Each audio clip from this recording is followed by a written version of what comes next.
WIIFTV PM. WIIFTBP. Media's just for you and me. WIIFTBP.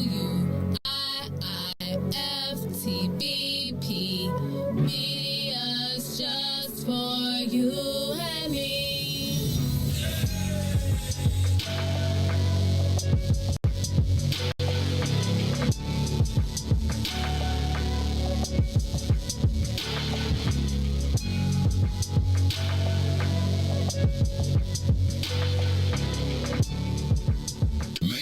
Jackson.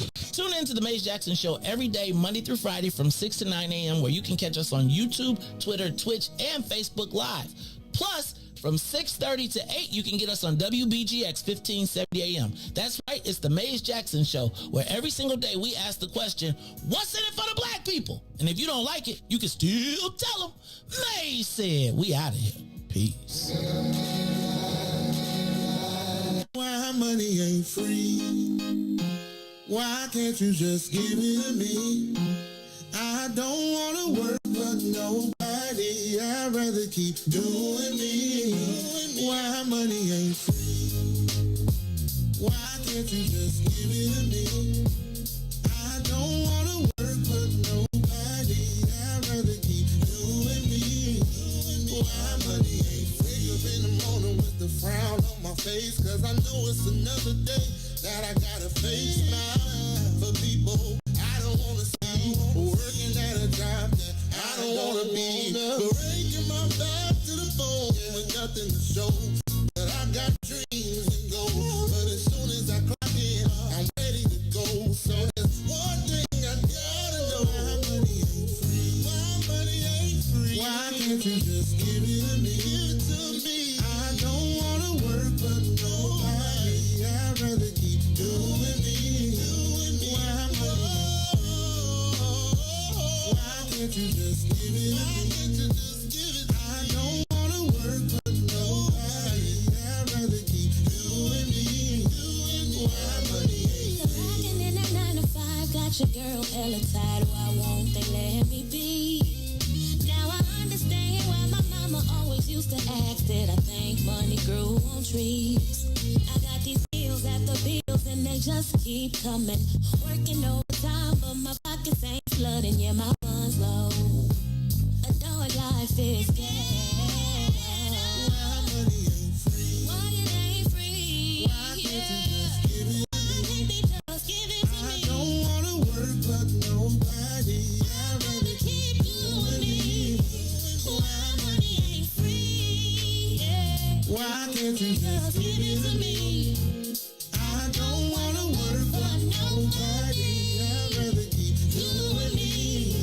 Why money ain't free? How the money ain't free.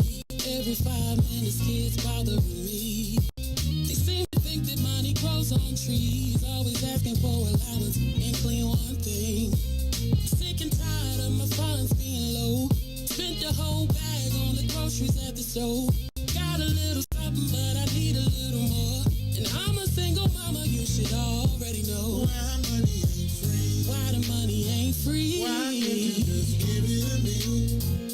I don't wanna work for nobody. I'd rather keep doing me. Why money ain't free? Why can't you just give it Won't to you me? give it to me? I don't wanna work for nobody. I'd rather keep doing me. Why money ain't free? Why the money ain't free? Why money ain't free? Why money ain't free? Yeah, why money ain't free? WIFTDPM. Uh-oh, what's in it for the black people? You are listening to the most dangerous show in the morning. This is What's in It for the Black People Radio. Maze Jackson. Maze Jackson, the most vociferous advocate for black people in the world. For Ruthie Moore, for Todd Stroger, I am the host of the Maze Jackson Show, asking every single day, what's in it for the black people?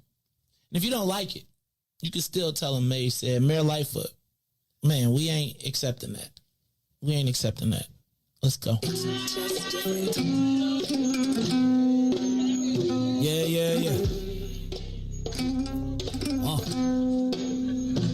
Let's get down to business and go ahead and address the facts, man. Lightfoot seems more lesbian than black. Rahm Emanuel's another case. He was just as tired. 50 closed schools left much to be desired. Police had Anjanette naked on that body cam. They suppressed the footage so it couldn't touch a lot of hands. Reminds me of that 16 shots in that cover-up.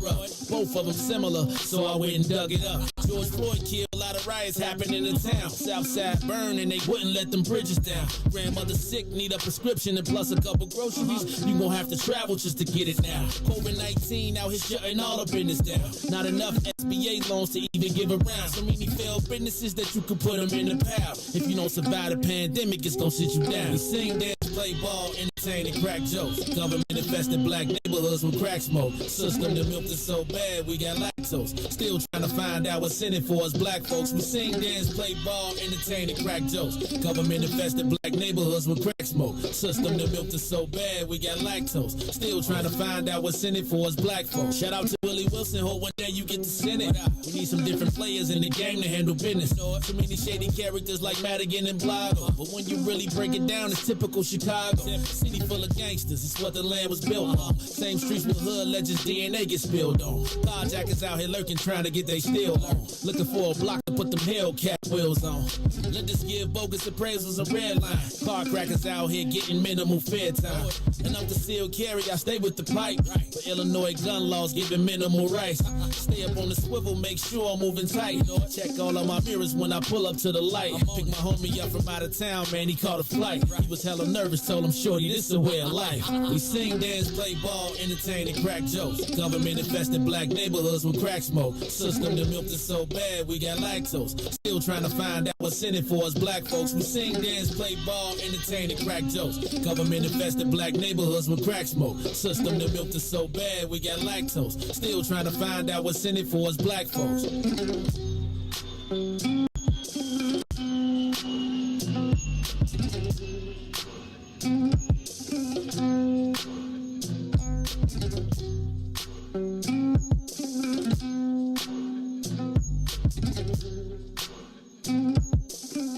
Wake up, Chicago. Wake up, world. This is the Maze Jackson Show. I'm your host, Maze Jackson. That alarm be whooping me, man. I'm going to tell you, the closer I get to the 16th, the more I be looking at that alarm clock like, man, y'all tripping. And you add with it that I've been here late in the evenings. They don't give me no mercy. I be working. They be like, we don't care what you had to do at 4 o'clock. We don't care what you had to do at 5 o'clock. It be 4 o'clock all the way again. And they be just like, act like they want to just be starting. Like it's all brand new. I'm like, it's 4 o'clock all over again. Y'all done seen me all day and it's 4 o'clock. And here I am grinding it out. But it's okay because you know what?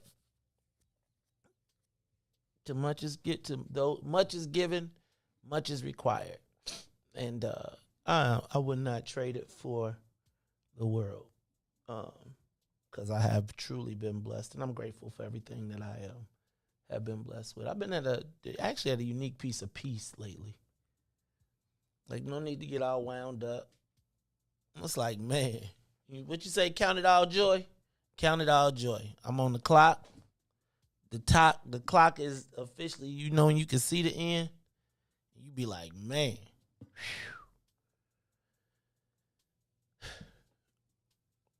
High pressure power plays being made. Shout out to Antonil. You are the true MVP, Antonil.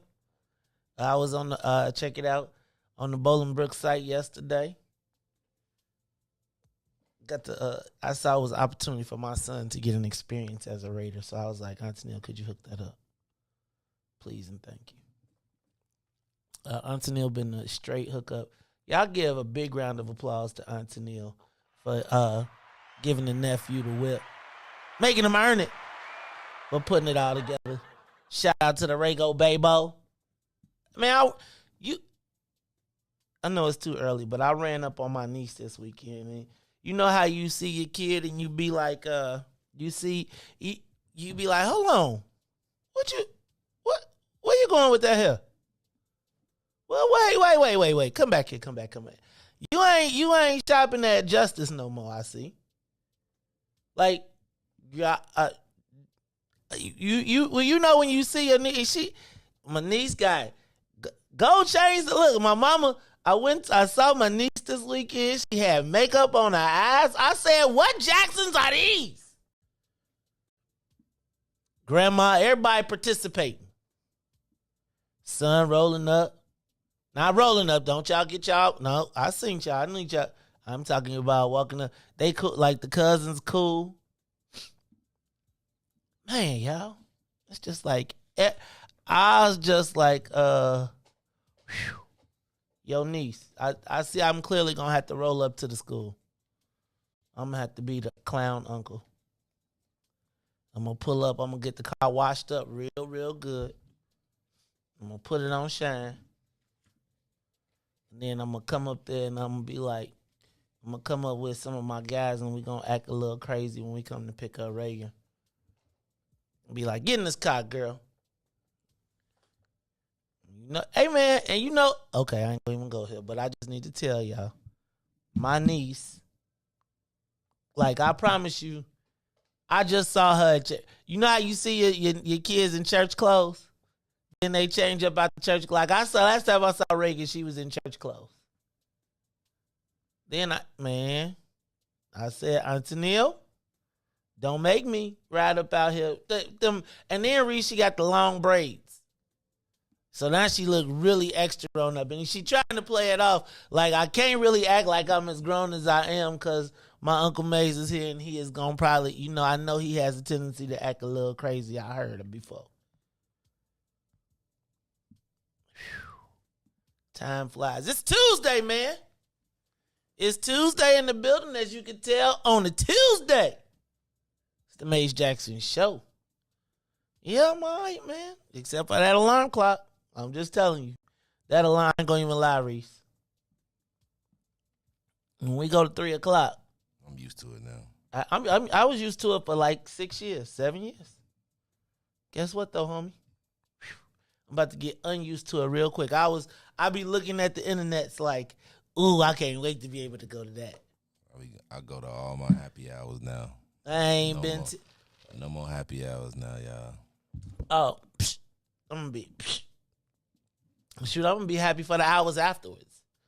I don't even, man. We gonna have happy hour. The afternoon show gonna be wild. I ain't even gonna lie to you. You might mess around. Y'all might think we might bop. We might have the whole new set. Ain't gonna be no desk like this. Nope. We going to lavaliers. Won't be no headphones.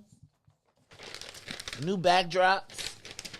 Y'all gonna be like, what is this? The afternoon show? Y'all gonna think y'all on some.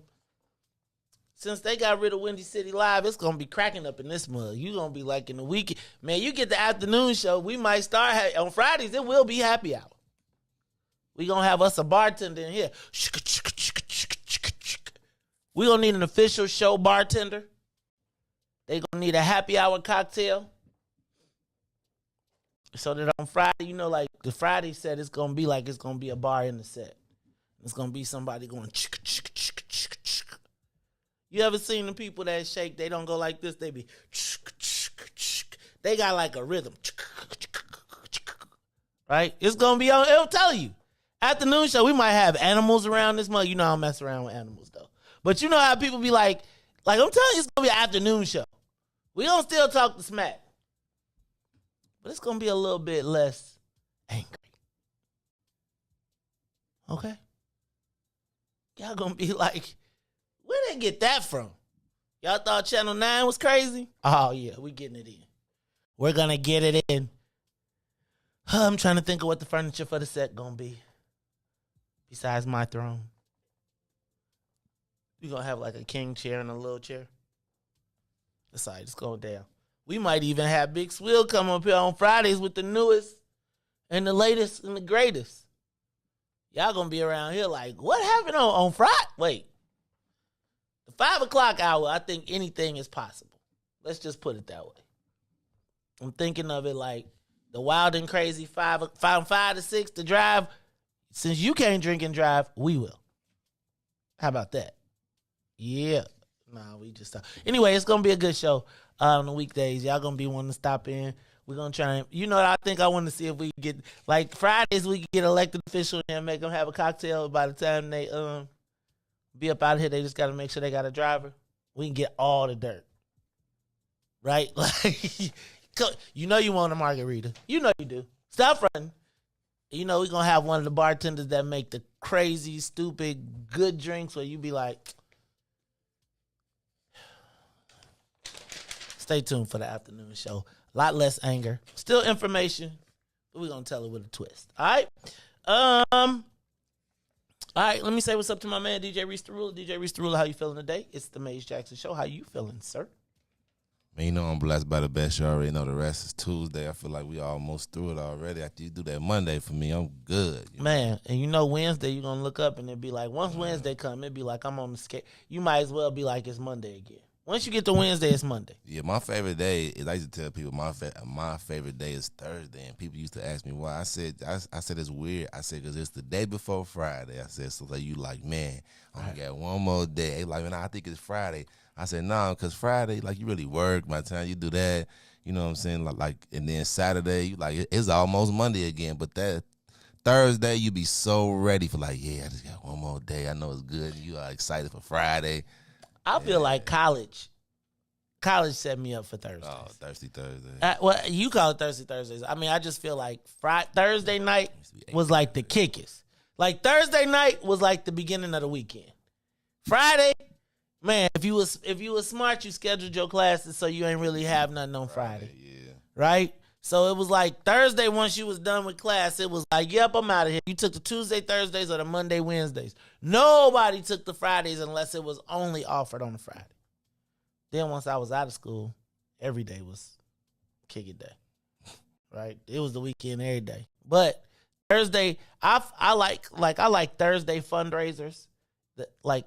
I like Thursdays. I do. I like the even days. The Tuesdays and the Thursdays are the days that I like to kick it. On the Mondays and Wednesdays, I like to chill. Friday, sometimes Fridays are hard, like unless you do it straight after work. Because if I go home after work, right, it's like, oh, I ain't getting up. Now, you can bust that.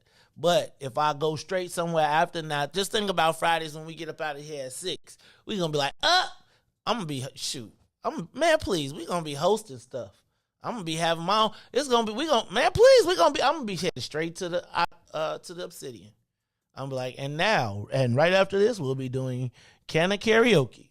Yep, that's right, Can of Karaoke. Hit one and come on in and hit your song. Hit one and hit the hits. I'm telling you. It's going to be on and popping. Y'all ain't ready for the Maze Jackson world. 3 to 6. Y'all ain't going to even know what to do with me at 3 to 6 because I'm going to be around the world and back. All right. DJ Riis the Ruler, you feeling good? It's Tuesday. On a Tuesday, we up in the show. On a Tuesday. Let's do this. Let's get the soul plane up to 60,000 feet. Let's take a trip to Washington, D.C. because, Riis, have you ever watched Handmaid's Tale? Okay. Now more than ever, you should watch The Handmaid's Tale. I promise you. We already got the masks. Now they banning abort. You saw they getting, there is a draft opinion that suggests that the Supreme Court is going to overturn Roe versus Wade. In case you are not clear what Roe versus Wade is the ability, to choose. It protects a woman's liberty to choose as a constitutional right. The Supreme Court is apparently preparing in June to release an opinion that could potentially turn that over and return the rights to states' rights. Return it to states' rights. So there would be places where it will be illegal to have an abortion. I want to talk about this, and I kind of really wish, so I don't know if there are women, because I really don't want to step in it in this. I got some opinions that I'd like to share that probably are going to kick off some of the conversation, but I want to understand why has this become the most preeminent issue for women? I'm saying it not in a disrespectful way. I really would like to hear women's opinions on it. It's based in places, because it's not that it's illegal. It is the states will have the right to determine it. Right? If it is legal. So they're in Illinois, they passed a law in advance of this because they said it would happen. But I would like to hear from women on this topic, and you can call in at any point. So Riis, why don't you open up the lines? Because women around this, black women, I really would like to. I feel like the conversation of the abortion, the right to choose and the right to life is always framed through the opinion of white women. Right? Like, and so y'all know my mama is like super to the right on this. And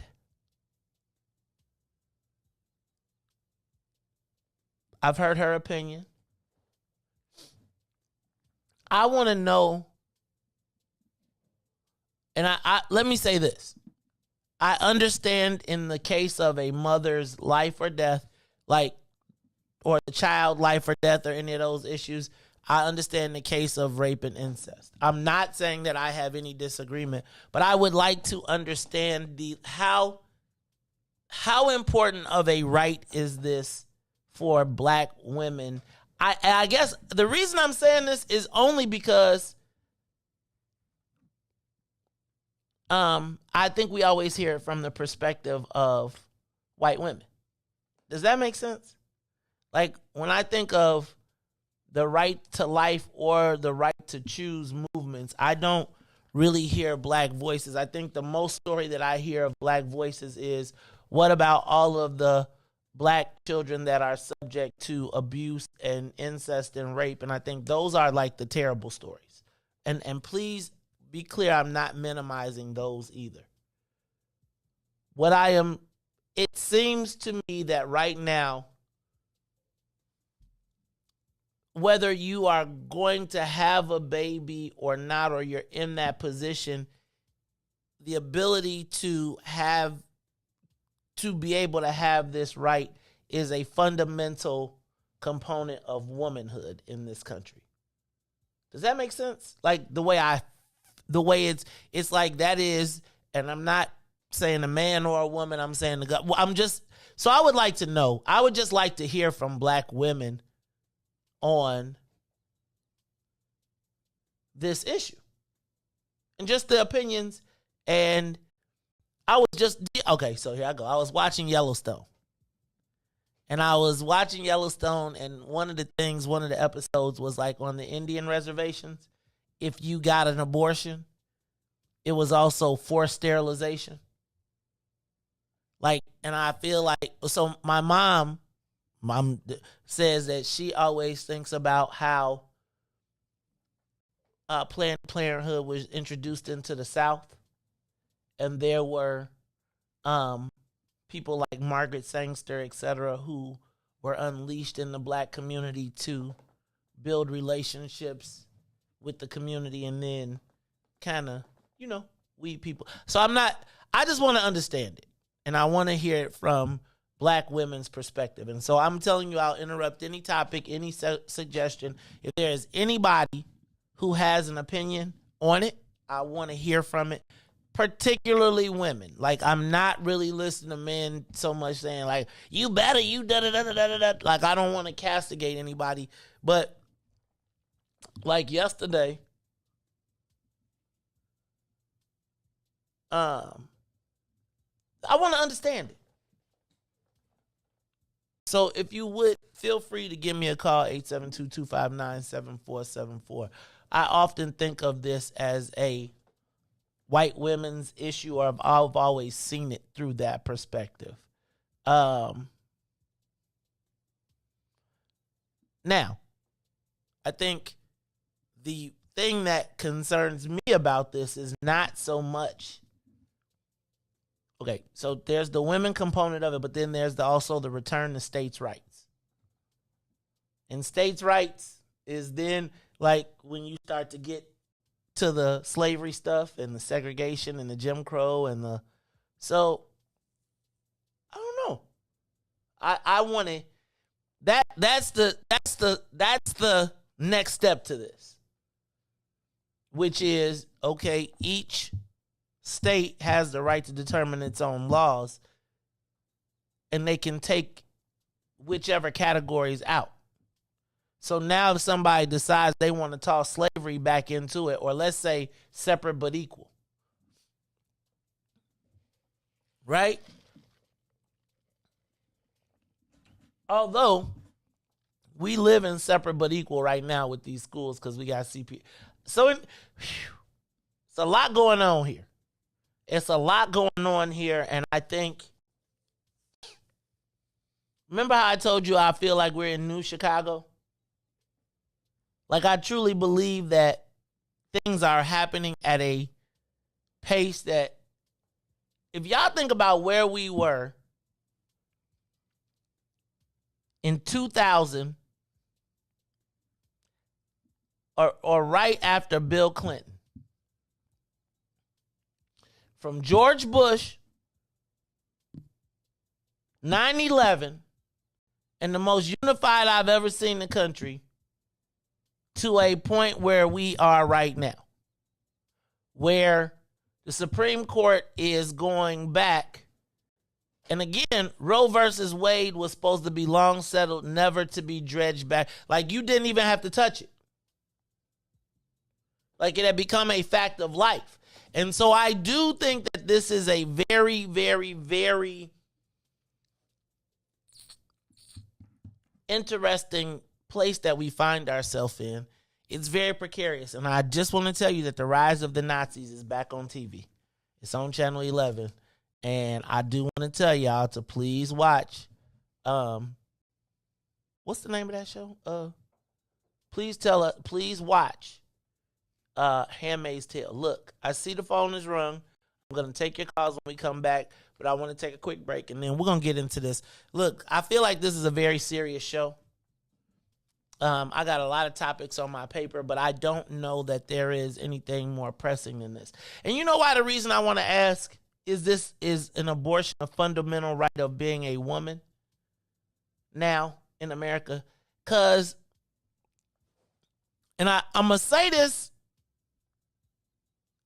it's funny. Let me not say it's funny. It's ironic. It's ironic that the mayor immediately sent out a fundraising email about this and a fundamental right of women. But the mayor was just arguing about the fact that she had the biggest. So, like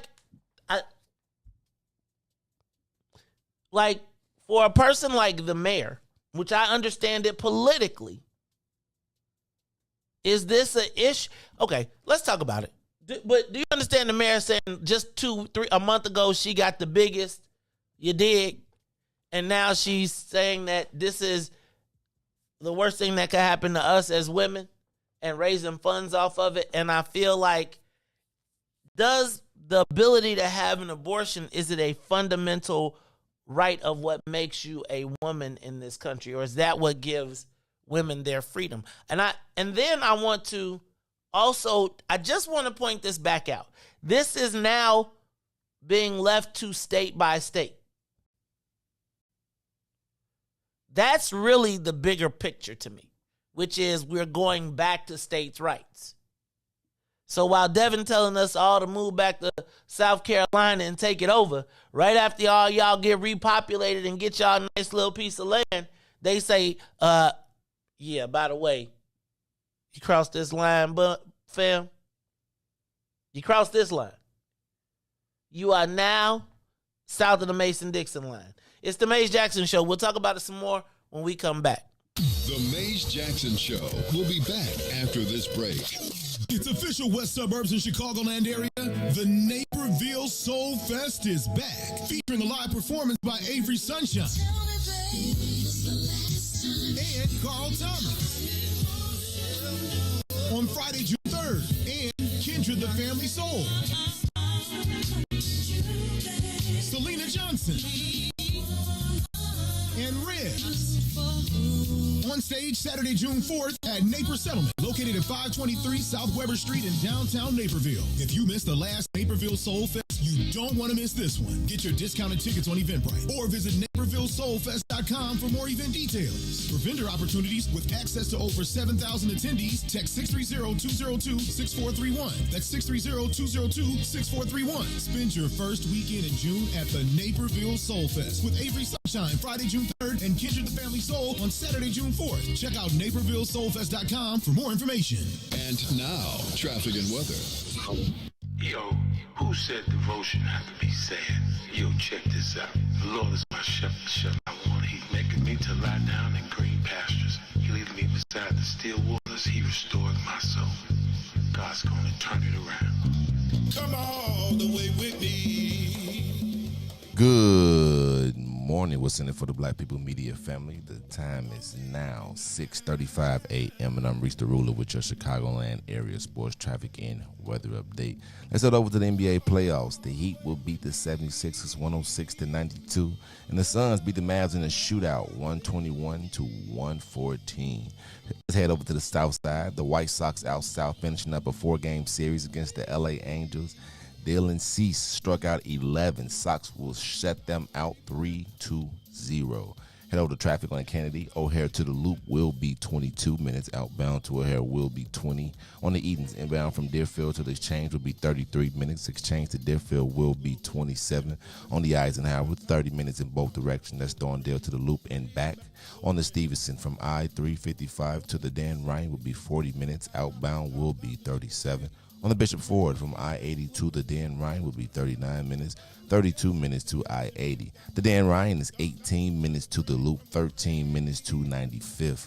On DuSable, Lakeshore Drive South, 55th to Jackson and back will be 7 minutes. And from Randolph to Bryn Mawr, 8, and Bryn Mawr to Randolph, 9 on the north side. Today's weather, it is currently 46 and raining. Today will be a high of 52 with a low of 43. Expect rain to after 8 p.m. tonight. I'm Riis the Ruler. Happy Tuesday here on The Maze Jackson Show. Come all the way with me. Please.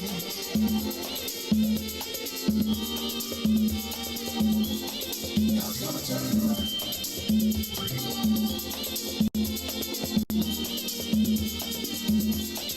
God's gonna turn it around. God's gonna turn it around.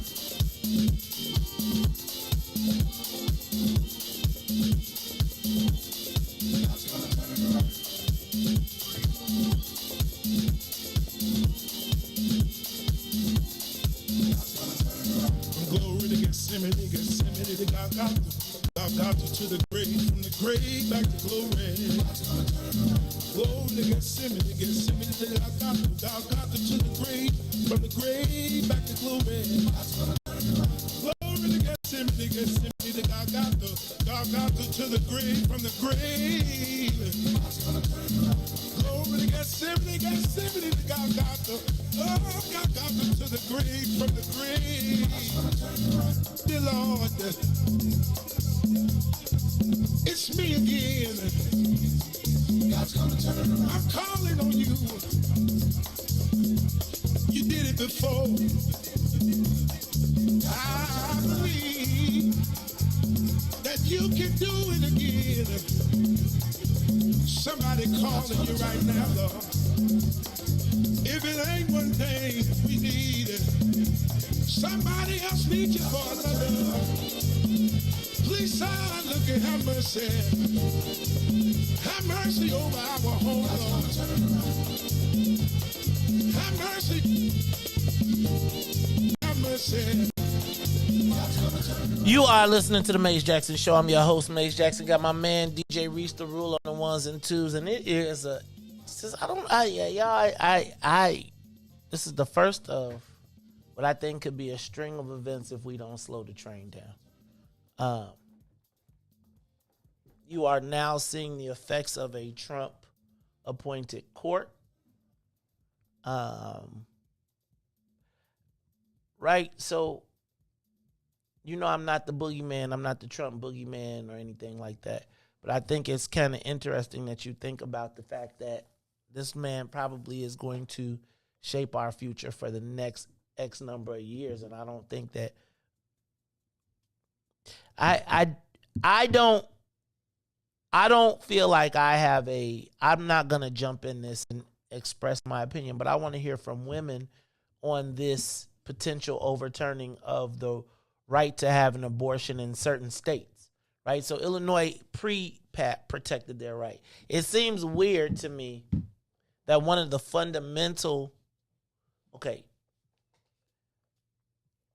the most fundamental component of being a woman is the ability to create life and to reproduce. And I think it's an interesting juxtaposition to be in, to be fighting for the right to not have to. Not tripping at all. But the other part that I have a challenge with is the fact that I believe that this is the precursor to a return to states' rights. And I remember I used to say to people, and y'all may remember back in the beginning, I said, if you looked at all of the state legislatures across the country and look at the ALEC map, if they decided that they wanted to pass Jim Crow all over again, they could. In the South, without a doubt. Like, they have the control. That's why the state reps, that's why they spend so many years doing the state reps and the state senators. And then they had a sweep where they got to put 2 Supreme Court justices on. And now I'm just saying, you don't think that there's nowhere where white folks said, well, no, wait a minute, you mean we can? You mean, hold on. And I want you to think about it as the gradual. So while you got your boy Kendrick Lamar doing slavery comedies, y'all thought I forgot about that, didn't y'all? We gonna be all white. Remember that? You're going to look up and you're gonna see, again, white folks say, you see when the white folks see black folks was getting to town, they took it over. They annexed it. They said, nah, y'all can't run y'all own stuff. And so I think that there is another story here that we need to talk about. But I want to hear from everybody on this. Give us a call, 872-259-74. Wait. But before we do that, let me welcome the Saints from WBGX 1570. Now, Saints, this is a conversation I expect y'all to get in on. Y'all, the church folks, tell me where we feel about what does the role of abortion play in the black community? How important is it? Is it a fundamental right? Because I often hear this conversation through the lens of white women, and I'd like to hear from it. So I'd like to hear from black women. So from the Saints from WBGX, we want to thank you for tuning in every day, 6:30 to 8 on WBGX 1570 AM. You can also listen to us on the TuneIn app. Then I want to tell y'all that the sinners, now the sinners, y'all probably got a lot to say about this too, because y'all be sinning unsafely sometimes. So you got to get here at 6 and stay to 9 because we're going to be talking about this. Also, we got Tyrone Muhammad coming in at 7:30 to talk about his comp. He going to have a versus with Sunnyside. It's the local weed man versus Sunnyside weed shop up on the north side in Wrigleyville tomorrow. So Riis, he passing out about 300 free. Your digs is going down. Anyway, it's the Maze Jackson Show. Talk to me about this women's right to abortion. I want to hear about the right to abortion through the lens of black women. Now, black women, I'm going to tell you, I'm asking you to call in. You don't have to tell me a name if you want to be anonymous. But I do think that it is important that we at least get our perspective. Because every time I hear something about black women and abortion, it's usually about some incest, some rape. And I'm not minimizing any of that. When we hear about it from white women, we are like the victims when they talk about abortion a lot of times. When they talk about it for white women, it's like a liberating factor. And I just would like to hear from black women. And am I allowed to have this conversation? Am I even allowed to ask this question? Because I don't want to be like then accused of being a woman hater. I often know that like whenever there's an issue, certain women jump in front of it and then they use us as props, as the examples. And so talk to me and tell me, and ladies, if I'm wrong, if I shouldn't be having this conversation, please text me to my advice and counsel. Please tell me, Maze, you should not be having this conversation. But I would just like to hear from black women on the perspective of this. Give us a call, 872-259-7474. Riis, we got any calls? Okay, caller, you on the Maze Jackson Show. Good morning, Maze. This is Cassandra Matz. I will use my name. Okay, talk to me. This is a much-needed conversation, and I thank you once again for having it. You know, reflecting back, and I had so many thoughts in my head that I'm trying to keep it straight. reflecting back when I grew up in the 80s, and mind you, I'm number 6 out of 8 kids. My mom was a single parent after my stepfather died and divorced my biological father. And she was a piece worker, right? Piecemeal worker. So she worked in a factory, which meant that resources were limited. And when it came to insurance, she was the only one that had insurance. My primary care doctor was the emergency room, right? So when they're talking about owning my womb now, that they should have a say on what I do with my womb, give me universal health care, the same health care that they have in Washington, D.C. and Springfield for free, since you want to talk about what I can and cannot do with my womb. So fast forwarded backwards again to Planned Parenthood was the best thing that happened in the Black community, especially when you don't have health care. You don't have access to health care because you can't afford it, right? So Planned Parenthood came into the neighborhood, and it was brought to my attention by a girlfriend. Hey, guess what I found? And I'm like, what did you find? So we all gathered around and we all went to Planned Parenthood, which saved us, which taught us about our bodies, right? My mom, as well as other Black moms, as I talked to my peers, were squeamish about talking about sex and so on and so forth. I'm 58. I'm still waiting on today to have that talk about my menstrual cycle. My mom never had that talk.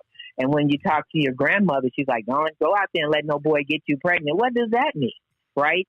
So then you had Planned Parenthood who had classes, who taught you about your body, who taught you about safe sex, and so on and so forth.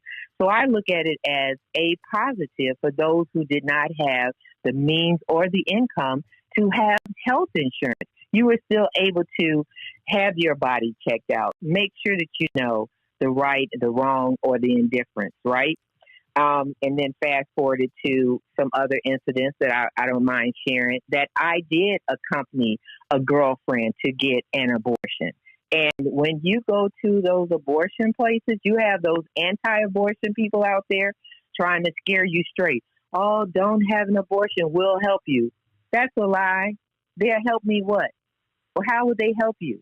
How would they help her, right? Are you going to give her child care? Are you going to give her resources? Are you going to give her money? Are you going to set up a college fund? It's just a bunch of shenanigans. I mean, it's like temporary Jedi mind trick to make you start having a complex about what you're doing for your life. You made a mistake and you want to correct the mistake. So I'm just in agreement with you having this conversation. There's so much to unbundle here. And I hope that my sisters, jump on this call, add their experiences, add their 2 cents, because there's no shame in this. We need to talk about owning our womb. I own my womb. You cannot tell me what to do with it. And so this is very needed. Thank you. All right. Thank you, Cassandra Matz. Give us a call, 872-259-7474. This whole concept of a woman's right to choose. And I think it used to be kind of a hot topic that people would use. I used to call it like a burner. Like you use it and I would think they would throw it up. And I'd be like, oh, they ain't never going to get rid of it. But I thought it was a hot topic. And then here you come and we're sitting here at a point where the reality is it's 9 times. I think this is, so can I tell you, have you ever heard of a single issue voter?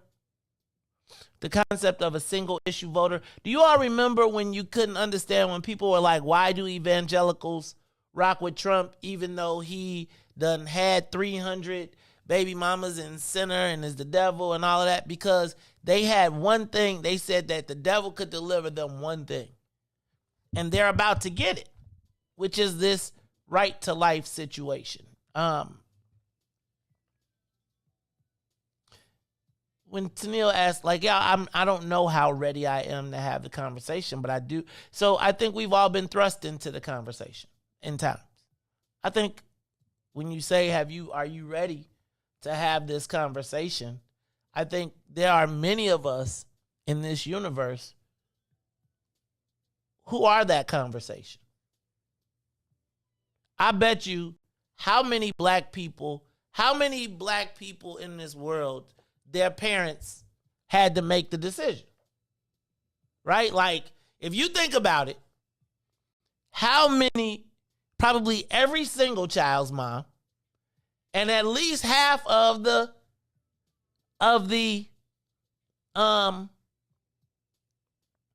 married people. What is the determining factor? And is it sometimes better? Right? When you see, I got it. Like, when you see the case of someone who is going to potentially kill their child because they won't eat, it's you know what I'm saying? Like, so I really want us to have this conversation because I just feel like the conversation is always had through the lens of white women. And when we talk about it from white women's perspective, it's usually like it's their right of empowerment. And I want to understand, where does this conversation sit in our community? You know, I think this narrative of black people just having babies after babies after babies, that's gone. Right? We're not having just all these out of wedlock children. Now, a big chunk of that is the 7-year plan y'all on. You know, Riis, you ever grab somebody by their arm and you be like, uh-oh. That was the end of arm grabs. I'd be like, what's that? The 7-year itch. Oh, Lord. Then all of a sudden, Riis, the 7-year plan, then after they got on the 7-year plan, which I feel like was, like, I gotta say, somewhere in my universe, somebody, and after I watched that Yellowstone issue, and they was like, don't have an abortion at this clinic, because if you at specific clinics, part of it is you gonna be permanently off the map. And somewhere in my universe, when I think about the nefariousness of how black people have been treated, I don't always think that these things, like Cassandra, no shade. You know, it's kind of crazy to think that Planned Parenthood could be the best thing that happened. And I'm not saying that in a bad way. I'm just saying, like, think about, that's one of them, we down so bad. Like, you drink from the fountain, but does the like, I don't know. So I'm not critical. Talk to me. Give us a call, 872-259-7474. Ladies, please talk to me. Help me understand. Get your brother right. Help me understand where I'm supposed to be, because I want to support the sisters and where they think we need to be on this issue. I'm not taking a vote. I'm going to do what y'all tell me to do. I know what Carrie's face was looking like yesterday when she looked up and was like, wait a minute, what? It's the Mace Jackson Show. Caller, what you got for me? Hey, good morning, Mace. How are you? All right. My name is Lee. I'm sorry. My name didn't come up? I can't see it, Lee. So Riis ain't give me no screener call up here. Your name didn't come up. All right, no worries. Anyway, listen, so I just want to talk, man. Like, I heard the young lady who just called, right? My womb is what she kept saying, my womb. Okay, let's just speak truth. Let's say you get pregnant, a woman gets pregnant, right, with your child, because women, this tends to fall into the lens of women believing that it's my womb, but you didn't produce this by yourself. So you had to have a man somewhere. But let's just say, right, if you let the child live, and then you walk in the operating room, and this is not to be mean or to say anything, disparaging, but you walk in the room and then you do something to the child after it's born. That's murder. If you touch that child after it comes out the womb and everyone sees it and it cries, and you do anything to it, it's murder. What women are saying is that if I do anything to it when you can't see it, you can't hear it, it has no breath right now, it's inside of me, that's not murder. Well, to me, that's a contradiction and literally made between me and you, man. There's a lie somewhere in the room. There's a lie. Because either way it goes, now let's just say if a woman can do it, right? Let's say you can go and commit abortion by yourself. Then yeah, you're right. No one can stop you. You go somewhere You do it by yourself. But unfortunately, you can't really do that. You have to go and seek out someone to help you do it. And this is where Roe versus Wade, because, excuse me, you can't use government funds, or you're not supposed to, because you pay taxes, I pay taxes, everybody's paid taxes. You can't use government money to allow a woman to go and to have an abortion. You just can't do that. Now, if women want to go and commit abortions and the man doesn't know, or the man says, I don't care, then I guess I understand, right? You go off somewhere and you do it. But right now, that's still murder. Now, you can call it what you want, because once you know that you have life inside of you, once you know it, once you go and you say, okay, there's something growing in me that will eventually become a human being, that will eventually have breath, eyes, ears, a nose, and a mouth. Once you know that, and then you say, well, I have control over this because we're the only mammals that can do it, I'm going to go and seek out someone to get rid of this out of me because I don't want it, I can't do it right now, whatever the case may be. I can agree with a woman doing that, but you still have to include the man, number one, because it took two of you to do it. It's not just yours. And you still have to recognize the fact that you are killing a human being. So that's my take on it, man. I just try to stay on truth. Now, the truth is she does have the right because it's inside of her. She has 2 legs, 2 arms. She can go and seek it out. Illinois just said, look, JB just said, you can come on here and do it. You can come on here and do it. We don't have a problem with you coming here and doing it. Go on. So all the women from Alabama, Mississippi, they all going to come up here because Illinois just said, hey, come on up here and do it. We don't care. Come on up here and kill them. Now, I find that to be wrong. That's just my own personal opinion. It's wrong. I would prefer you take more cautions to not have the life. Because once you have the life, if we let it be born and I walked in that room and decided to do something to it, then I will go to jail as committing murder. So, man, thank you for letting me vent that. I appreciate it. Have a great day. You're welcome, man. I'm going to let everybody talk because I think everybody got an opinion. Tracy, I want to take, I feel like we got to take the mothers. So I want to take mother's health out of this. I want to take rape. I want to take incest, and I want to take the baby's health out of it. Now, I do want to add, if you know the baby is not going to be, if it's going to have challenges, do you opt out? Can you opt out because the baby is going to have challenges?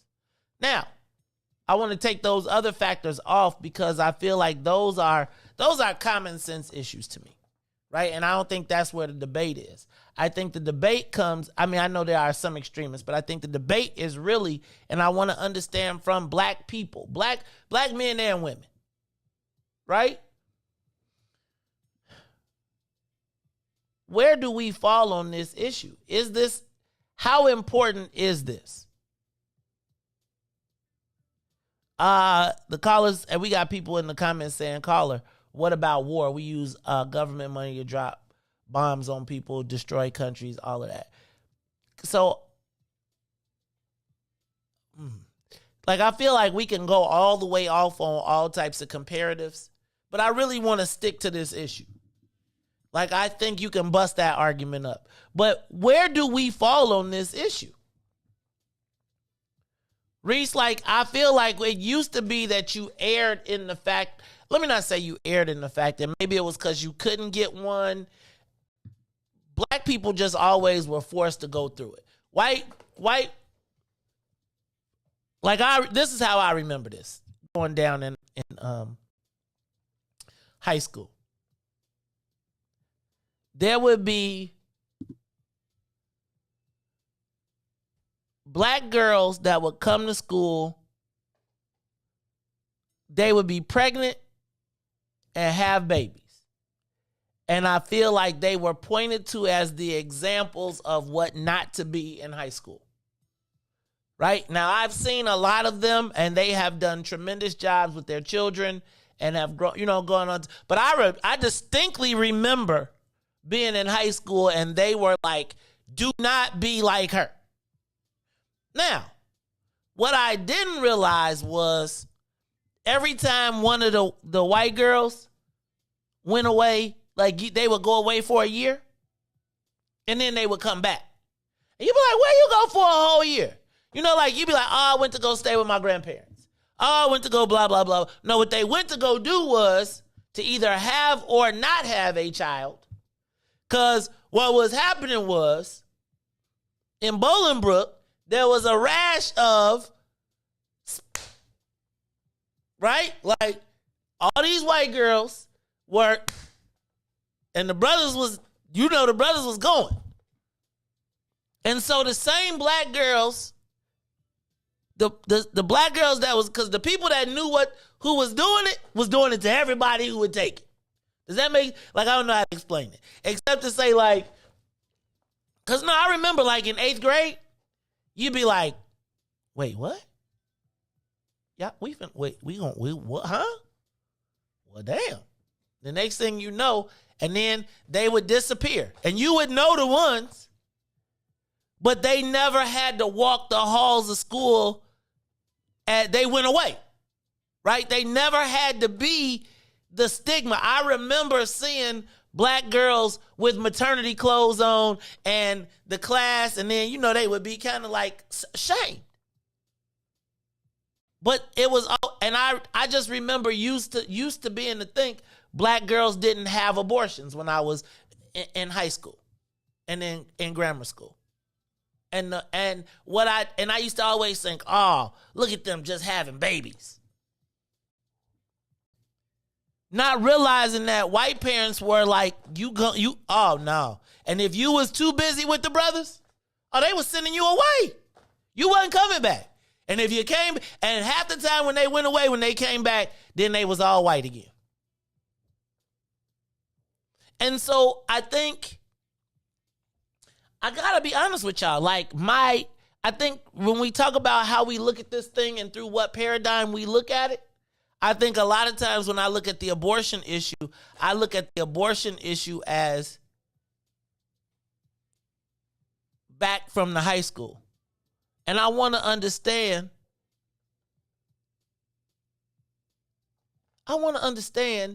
where do we fit on this subject? Because I don't really think that black people talk about it. I think everything we see is we supposed to agree, and we become the props in the conversation. We become the examples of the incest, rape, right? Teen mother. But I feel like when you talk about it from the white people's perspective, they talk about it as a right, like of empowerment. They don't see it as correcting a mistake. They be like, man, dagnabbit,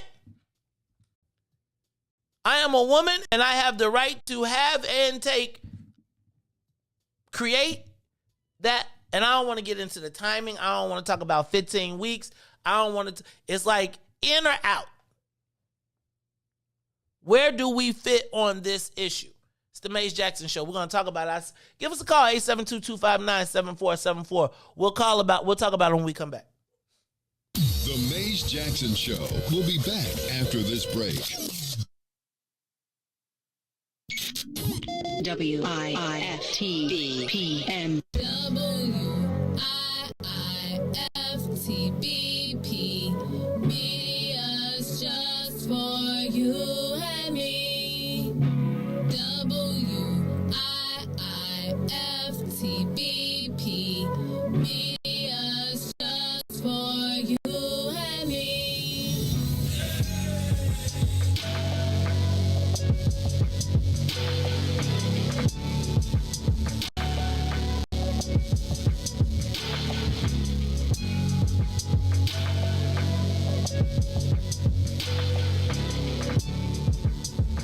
Introducing your trusted source for high-quality black emojis, better known as Blackmoji.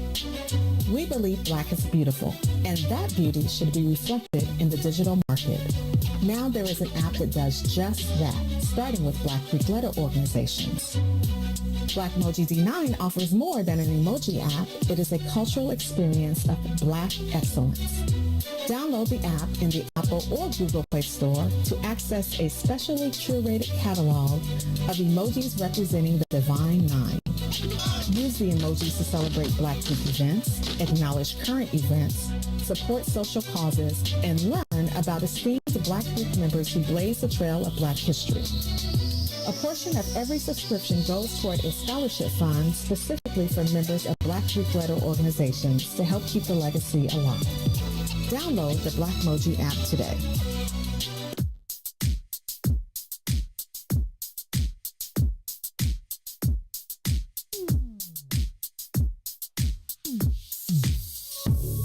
I don't know what you did, but you did it right.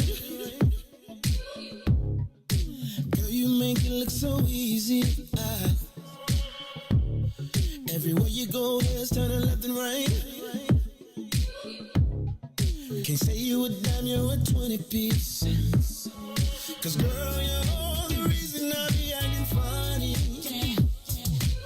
Everything you mean, telling me don't let you get away. And all the guys looking like they wanna love you. Every day I'm your body, got not over my dead body. Why you gotta look so good? Why you gotta look so good? Why you gotta look so good? With your hair done, nails done, when you put that grown on. Why you gotta look so good? With your hair done, nails done, when you put that grown on, girl. Why you gotta look so good? I can look and see you're not an average chick. You're shutting it down everywhere you go. Girl, I want you as bad as I want a check. Cause you're sexy from head to toe. Girl, you're the reason I be acting funny. Everything in me telling me all that you get away. And all the guys looking like they wanna love you. Every day I'm your body, but not over my dead body. Why you gotta look so good? Why you gotta look so good? Why you gotta look so good? With your hair done, nails done, when you put your grown on.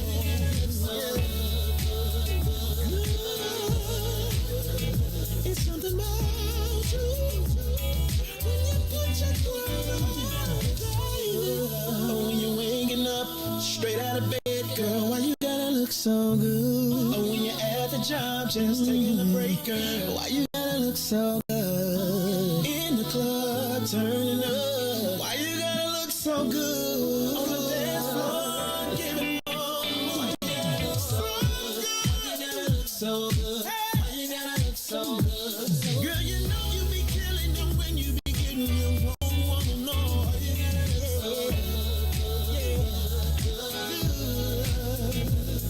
With your hair done and your nails done, when you put the gold on, girl, why you gotta look so good? Girl, why you gotta look so good? Why you gotta look so good?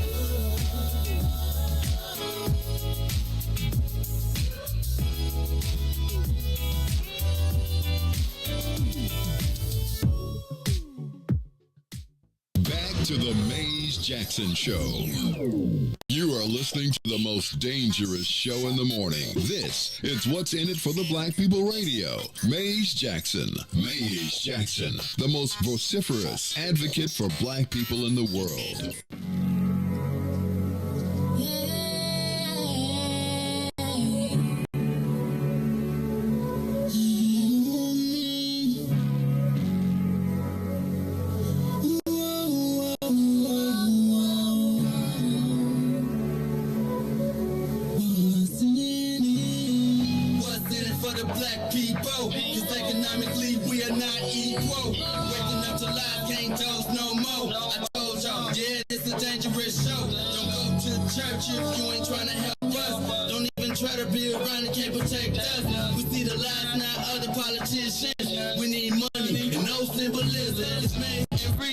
Ruthie and Ty explaining how we all come from God, giving us tools to beat the odds. If we united, our movement gon' stop. If they ain't trying to help us, they ain't trying to do nothing. We gotta do something, we gotta stop running. It's time to confront the problem. Really, you expect, you oppressed, it's all wrong.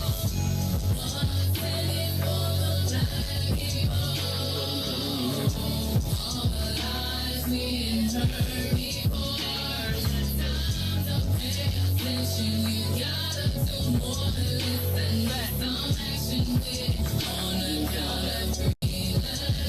up, Chicago! Wake up, world. This is the Maze Jackson Show. I'm your host, Maze Jackson. Got my man, DJ Riis, the ruling the ones and twos, and I'm talking about this issue of abortion. I think all of us thought it was a dead issue. No pun intended. But it seems like after President Trump, you are now seeing elections have consequences. You are now seeing why single issue voters, why the evangelicals who elected the guy who had the Bible upside down and did all the stuff that talked about grabbing women straight in the, could get all of the Christian support. Because they had their bigger... Riis, is actually a lesson that I wish black people could understand. They was like, y'all could deal with all of this anger and all of this stuff. We want one thing. One thing. We don't care about... He could talk about your mama. He could be bogus. As long as he do that one thing for us that we want, we don't care about none of the rest of it. And here they are coming upon that day. Give us a call. 872-259-7474. Yeah, why is it that y'all women need to make better choices? Y'all know these dudes ain't about nothing. Nah. You want to listen to Future. Next thing you know, you running around here like Sierra, mad. Start noting, I'm just playing. Give us a call, 872-259-7474. Why? Where do black people fit on this abortion issue? Caller, you on the Maze Jackson Show. What you got for me? Good morning, Maze. It's Janessa. What's up? What your name is? Talk to me. What's going on? Because you had some interesting stuff. You texted me some interesting stuff last night. Go ahead. Talk to me. I did. I mean, because it's the absolute truth. Abortion clinics, I don't know if anybody will admit or care to admit if they've ever been into an abortion clinic, either for themselves or to support a friend or a family member. But when you go in there, ain't nothing but white women in there. There's nothing but young white women in there, young white girls, teenagers, young professional women. This is to preserve their race. That's all this is. They couldn't care less about black women in their wombs. They've never cared. We've never had an option over our wombs. We have been the first baby mama since the inception of this country and since we were here. But I'll say this. We have to look at this differently, right? If they'll get rid of Roe versus Wade, then what's next?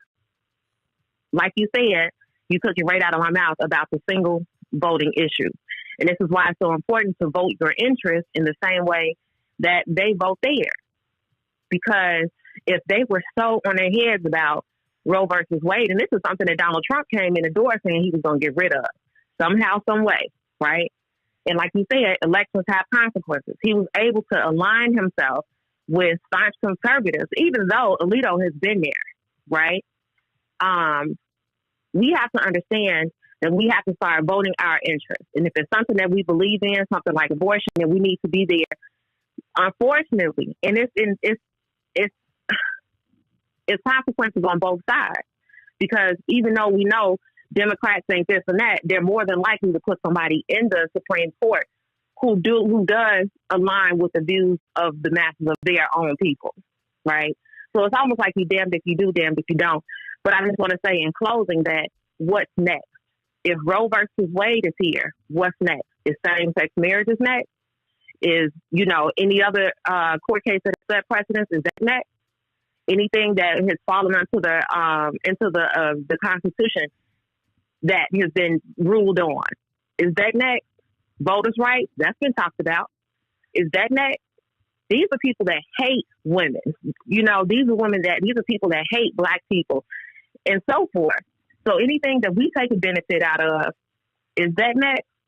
That's what I want us to start thinking about. Not the emotional part of the abortion, but just the circumstances of overturning something that has been here since 1973. Why now? What's next? That's how we got to start thinking about it. Not right now, but what's next? Because black women, we still have our babies. We still keep our babies. That's all I got to say. I love you, Nate. I love you back. All right, y'all. Thank you, Janessa. What your name is? Give us a call, 872-259-7474. I want to know what you think about this abortion issue. I think it's always framed through the position of white people. Right? Like, I even feel like, I ain't never really been to no Planned Parenthood. But I really, go to the live line. Caller, it's the Mace Jackson Show. I want to know what your thoughts are on this whole concept of the abortions in the black community. Are we together, Mace? Hey, Uncle Rosie, how you feeling? I'm doing swell, but this is a subject that I have lived with for a long time, and I vacillate on how I feel about it because I had a personal involvement with having to make the decision. Now, I do not know today whether or not that was designed for me to make the decision or it was a real fact, but I had to deal with the question. And I deferred to the abortion, and I did it for the following reasons. I knew that at the stage in my life, what would I be adding into the world? Could I provide the parental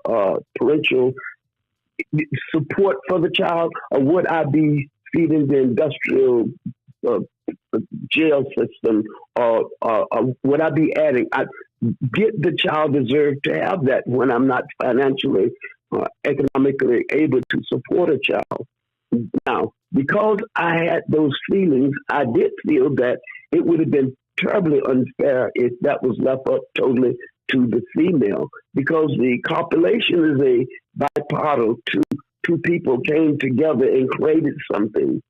Ultimate ownership at the inception, it ought to be one that both people are invested in it. And if one should decide that they did not want the child, I think the child should be removed, unless the wanting parents say, I will take this responsibility upon myself. Because I think that the system, now I'm going to go back to the other part of this, that question is one that reflects upon the will of these 1%ers. If we are definitely in the stage of reducing world population, then the rules are created to support that notion.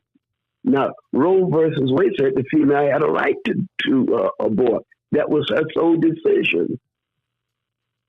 That meant then that we're going to reduce population growth.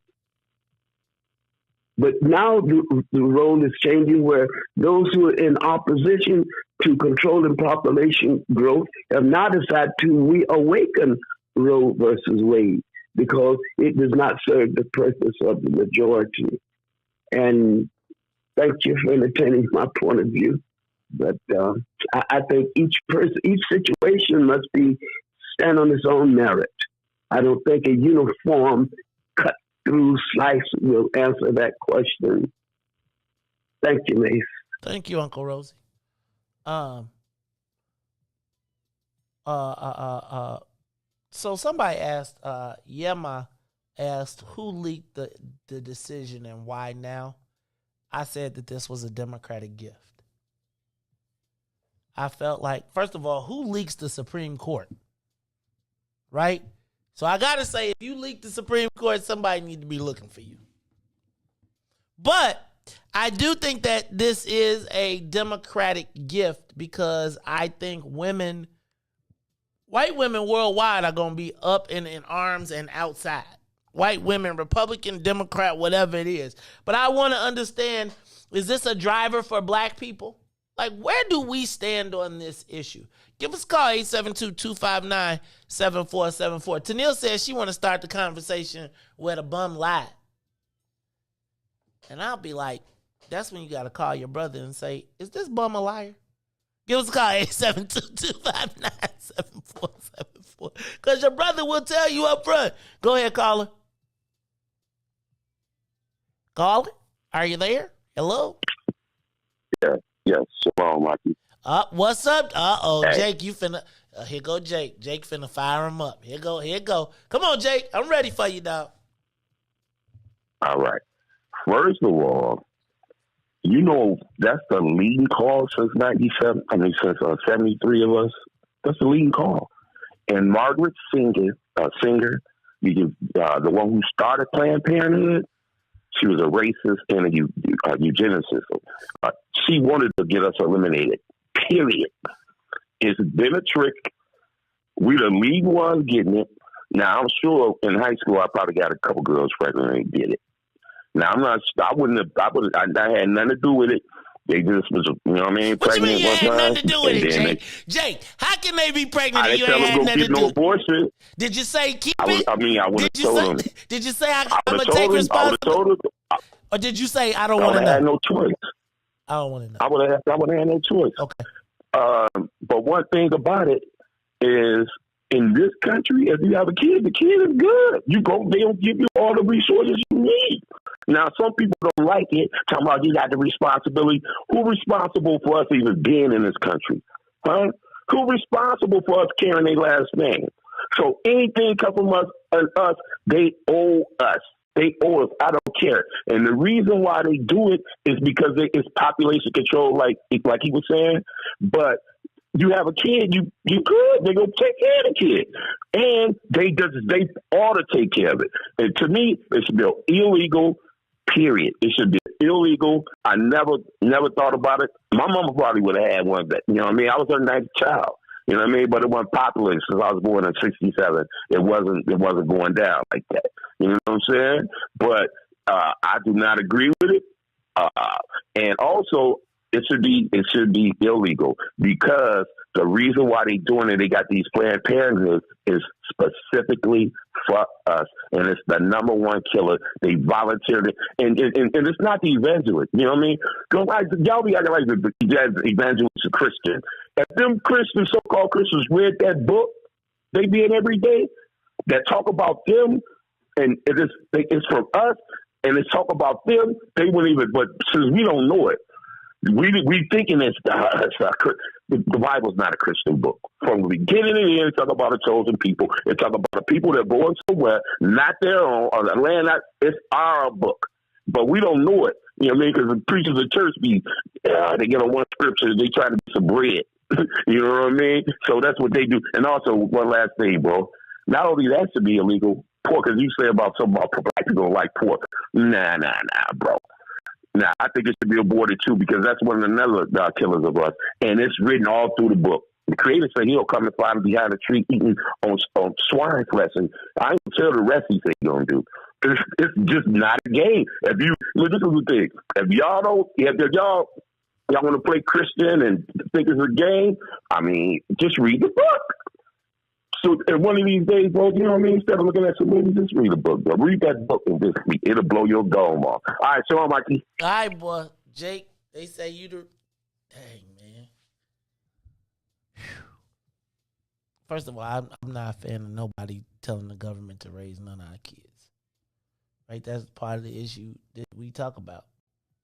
Think that the thing where to get the father out the house and Anyway, go ahead to the live line. Call you on the Mace Jackson Show. Where do black people stand on abortion?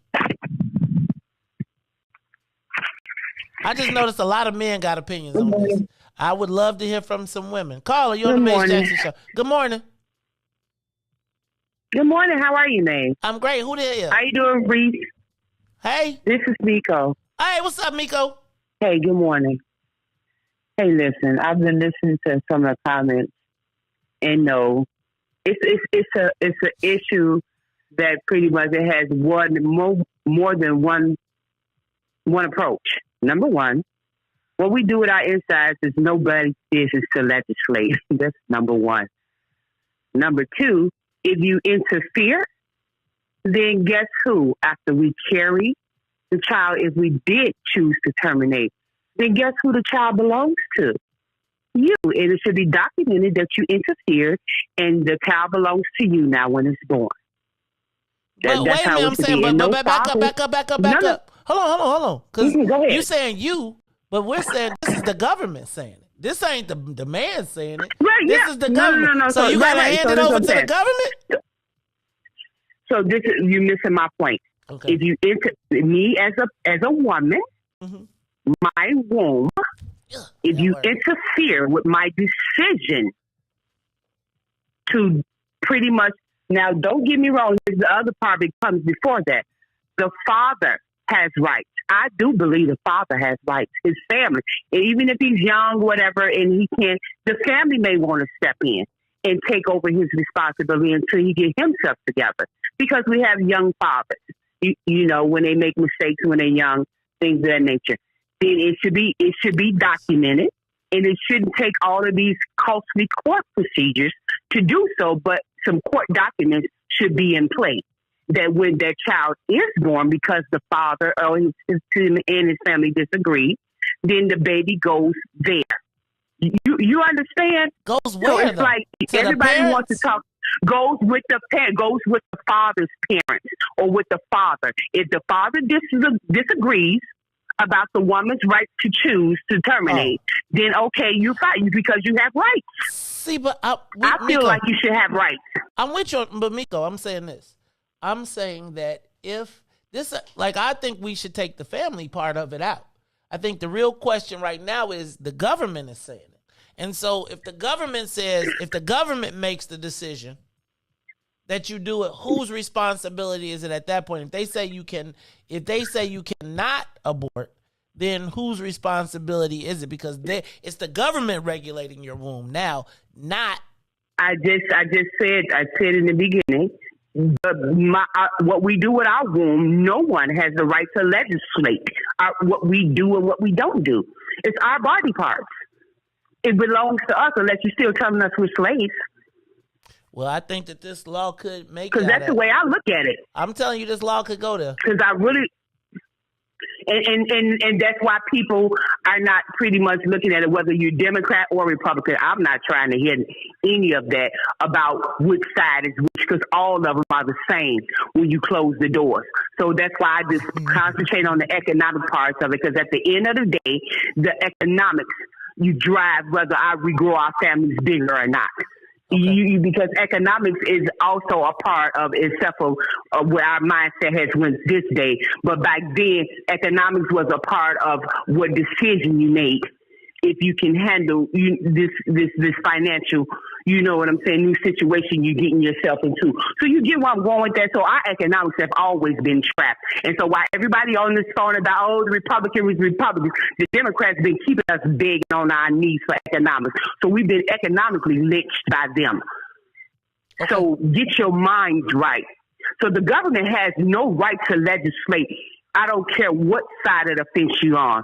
Now, as far as it being leaked, they playing emotional. The Democrats are playing emotional games, and it needs to be an investigation about this, a major investigation, and it don't need to go away when they found out that the Democrats are the culprits. Okay, and it don't need to be swept up under the rug. But yes, fathers should have rights, and that's my comment. But this is more than one conversation. This has so many moving parts to it. Got it. That is Tamiko Hope, president of What's in It for the Black People. We got a caller on the Maze Jackson show. Where do black people stand on the issue of abortion? Woo, brother. Come on now. Come on, pull it over. Get off the road. You come on, man. Don't make the call that hard. Caller, you on the Maze Jackson show. Hello? Good morning, Maze. How you doing this morning? Good morning. Hello? Go ahead. Good morning. Good morning, Maze. How you doing this morning? All right. Who it is? Roe versus Wade, almost 50 years. How many babies has been aborted for the last 49 years, Maze? I don't know. You know? It might be close to 100 million. Dag, that's a lot of abortions. 100 million? In 49 years, about average 2 million a year. How about what the population of black people would be in this country if the babies wasn't aborted? Ooh. But let me ask the question. Think about all the ones that's running around here that ain't been aborted, that ain't nobody taking care of, that's creating havoc. And I'm not just going to put it on black people. But talk to me. So you saying 100 million, imagine our population. Would that put us in a better position? Somewhat. It would, but we should have nothing to do with with those abortion clinics because of Margaret Sanger. Margaret Sanger said that back in the 30s, exterminating Negroes like weed. She did. And those people who go to those abortion clinics, those Planned Parenthood clinics, they should know that Margaret Sanger is the founder of Planned Parenthood, and she wanted to exterminate black people back in the 30s. And guess who was a admirer of Margaret Sanger, Maze? Who? Hillary Rodham Clinton. I remember that. So it's interesting. Okay. So it's funny that you say that. Thank you very much for that call. I do think it is interesting, and I don't want to. It's like Columbus, right? You know how we used to like Christopher Columbus when we got the day off when we was kids, and now we realize that Christopher Columbus was a bad guy? When you read about Margaret Sanger, and you read about, like we don't, like it's like being a Rhodes Scholar. Like it's a big deal to be a Rhodes Scholar, but Cecil Rhodes killed more black people, and he became this folk hero and gave this to wipe away all the murder that he did. It's weird to know like who the lady is, and when you read her saying that we should be exterminated, but she didn't just say we should be exterminated. She was in the process of trying to create the perfect race too. It's really interesting. Give us a call, 872-259-7474. Caller, you're on the Maze Jackson Show. Where do black people stand on abortion? I got pregnant at 16. I was ostracized. I came from a Christian home, still am spiritual. I was in high school. I went to Jones Commercial, and I had to, because of my pregnancy, I had to transfer to a school called Harriet Tubman. I don't know if people remember Harriet Tubman, but it was a school where pregnant women, teenagers would go. And once I had my daughter, whose birthday happens to be today. Happy birthday. Thank you. Actually, my daughter's very successful. She has a master's degree, 2 bachelor's degrees. But it was a very difficult time for me.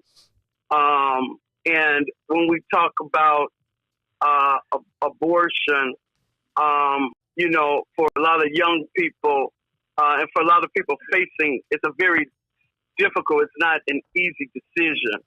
I think it's very important to educate our young people at a younger age. We got to give them the support system before they find themselves in situations where they have to make these kind of choices. I think we really have to be more proactive in the education piece, in the support piece. A lot of the things that, as we see young people are experiencing, there just hasn't been a network, a support system in place. And so when you're kind of just doing things, not really understanding fully, the ramifications and things of that sort, and how it's going to really impact a life. I am pro-life.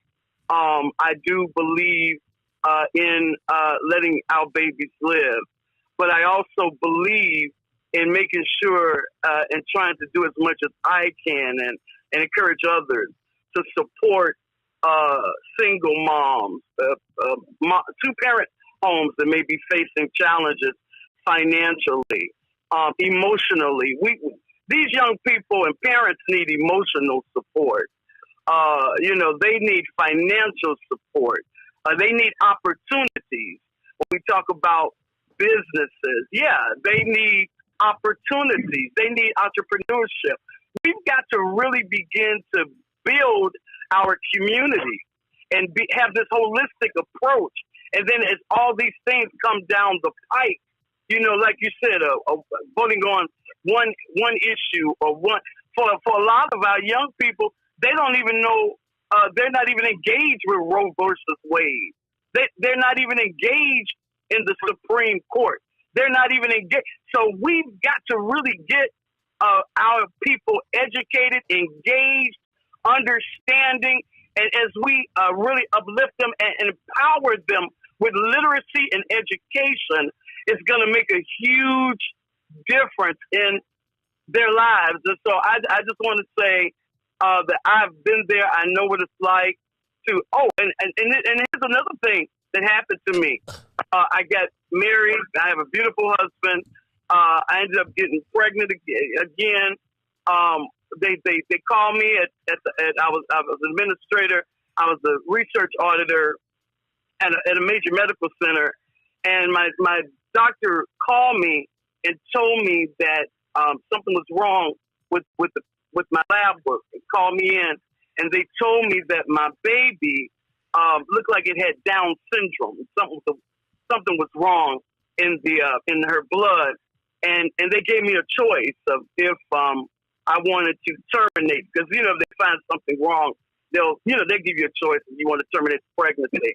So I immediately called my husband, and we went in, and they told us all these things that would be wrong with my daughter, and we left there, and I didn't know what to do, and my husband said, we're having our baby, we're going to deal with what we got to deal with, we're going to, and my daughter is beautiful.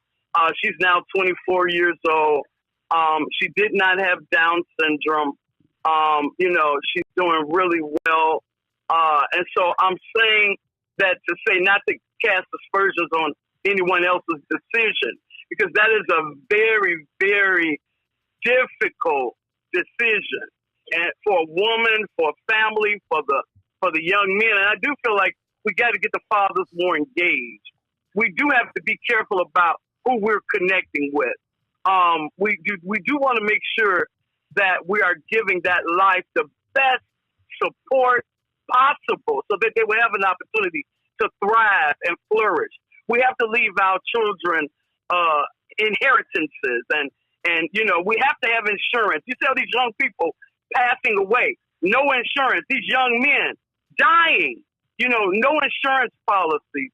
No, you can get at a young age, you can get $1 million policy, and if something were to happen to you, your child would be a millionaire.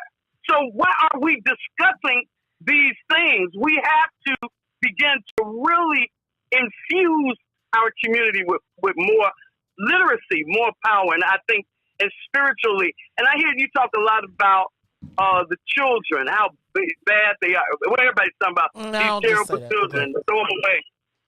Yeah. Well, a lot of people are saying it, not just, like you're saying, the children running rampant. We are forgetting one major thing, and that is the spiritual component in these children's lives. And I know, like you said, a lot of people they're not godly and this, that sort. But you know what? The spiritual, everything is spiritual. We all wrestle every day with good and evil, darkness and light, right? If we're not bringing light to these young people, if we're not letting them know that there's hope, I've done funerals with young people, and one group had to live is hard, to die is easy. I was like, oh my God. And it was like 400 young people with these T-shirts on at this homegoing, at this young man's funeral. He's a rapper.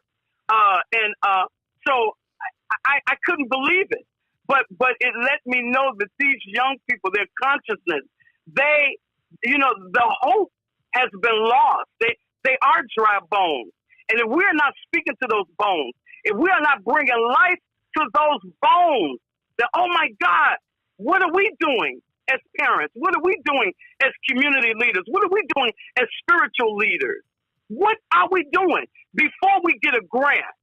Let's pray for these young people. Before, we've got to really touch the heart of these young people. And all the radio stations, and I love your program. I love, the talk radio. I listen to it every day. My daughters them say, "Oh, what's that you listen to?" Oh, they say you listen to the Maze Guy. I said, "Yeah." I said, "I want you to listen to him." And a lot of the young people are just not tapped in they're not getting politically what they need. And so I'm not going to take up more of your time, but I just wanted to put that out there that I appreciate the education that you're giving, because civics, like when I went to CBS for 2 years, and we did have civics. We had civics. I made sure that my children, when they went to, because they went to HF, I made sure they took political science, right? I want them to be engaged, right? Yes. I got to get you to rap on me. I really appreciate it. I got a guess that's going a little, but I do appreciate the call, and I do appreciate the passion. So much involved in there. Callers, we're going to continue this, but hold on. This is what I want to do. So, caller, if you're on the line right now, I'm going to ask you to take a break. We're going to come back to this conversation because I do think it's important, but I do have a guest. So let's do this. Let's take a quick break. Riis, play a song. We're going to bring Ty in, and then we're going to come right back with the Maze Jackson Show, y'all. We are going to continue this conversation, though, because I do want to know, where do black people stand on the abortion issue? And I think we got our story has always been told through the lens of white women. I'd like to hear from black women and men, apparently. We'll be back after these messages. The Maze Jackson Show will be back after this break. Maze Jackson. Uh-oh, what's in it for the black people? I want to know, is there an offensive black people list? Who manages it, and do black people have to honor it? Maze. You're Uncle Tom. That's why you're an offensive. And the reason why you're Uncle Tom is the real story of Uncle Tom. How he worked for his freedom, and then the slave master reneged on him and wouldn't let him get his freedom. So you know what he did? He left. You're messing with the church's money. You were smart enough to work your way off, so you offended the white folks, and then you offended the black folks because your ass left, and because they wouldn't. And who manages the left is both black folks and white folks, because if you see in that situation, the black folks is just as mad as the white slave owner that Uncle Tom left. What happens if you say that and someone gets offended? You ran off the plantation, brother. That's why you're offensive. That's all I got, bro. Keep being offensive. Thank you. Maze Jackson.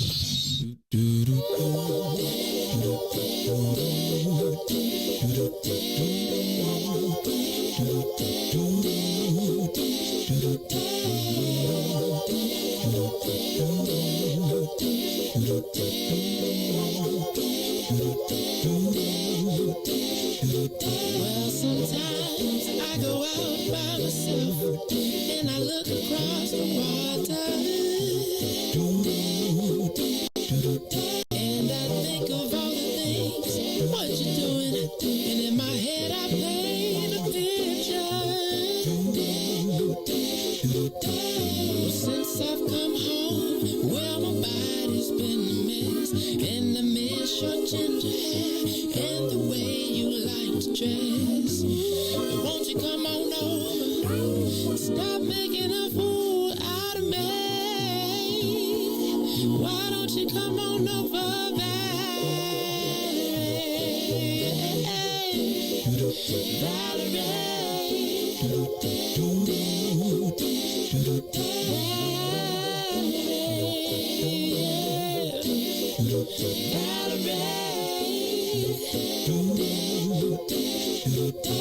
Did you have to go to jail? Put your house on up for sale. Did you get a good lawyer?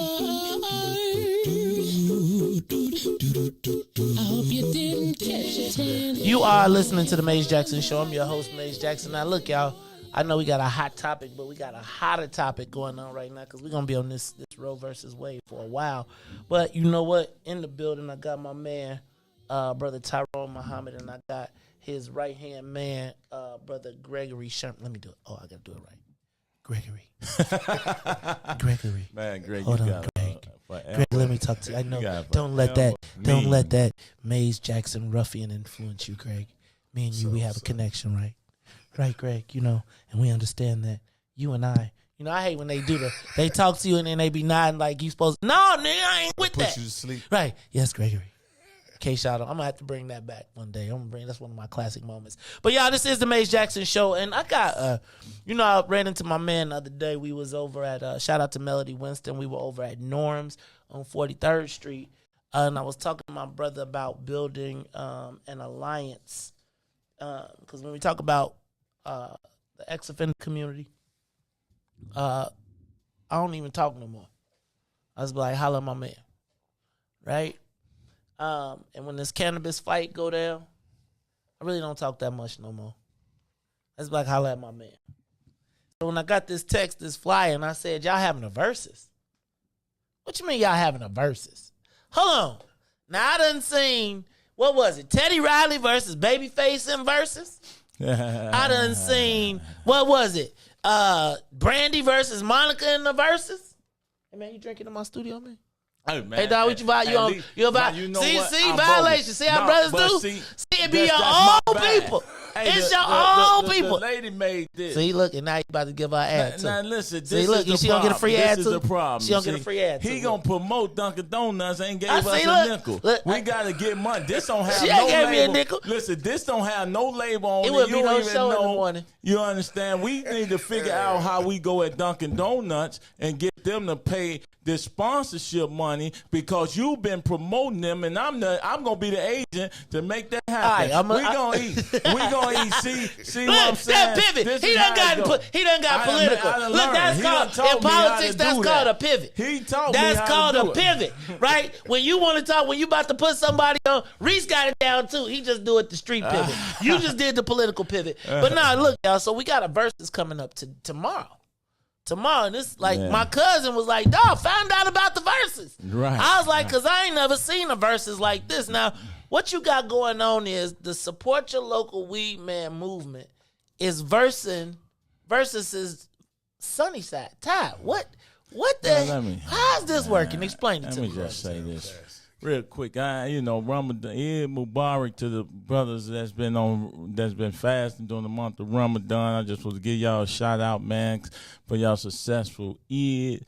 But I'm often coming on shows and doing things, and I never give out the shout to the brothers that's working hard out there striving in the Islamic faith, as well as give praise to Allah. So before I even start, because we at war and we need God in all of this.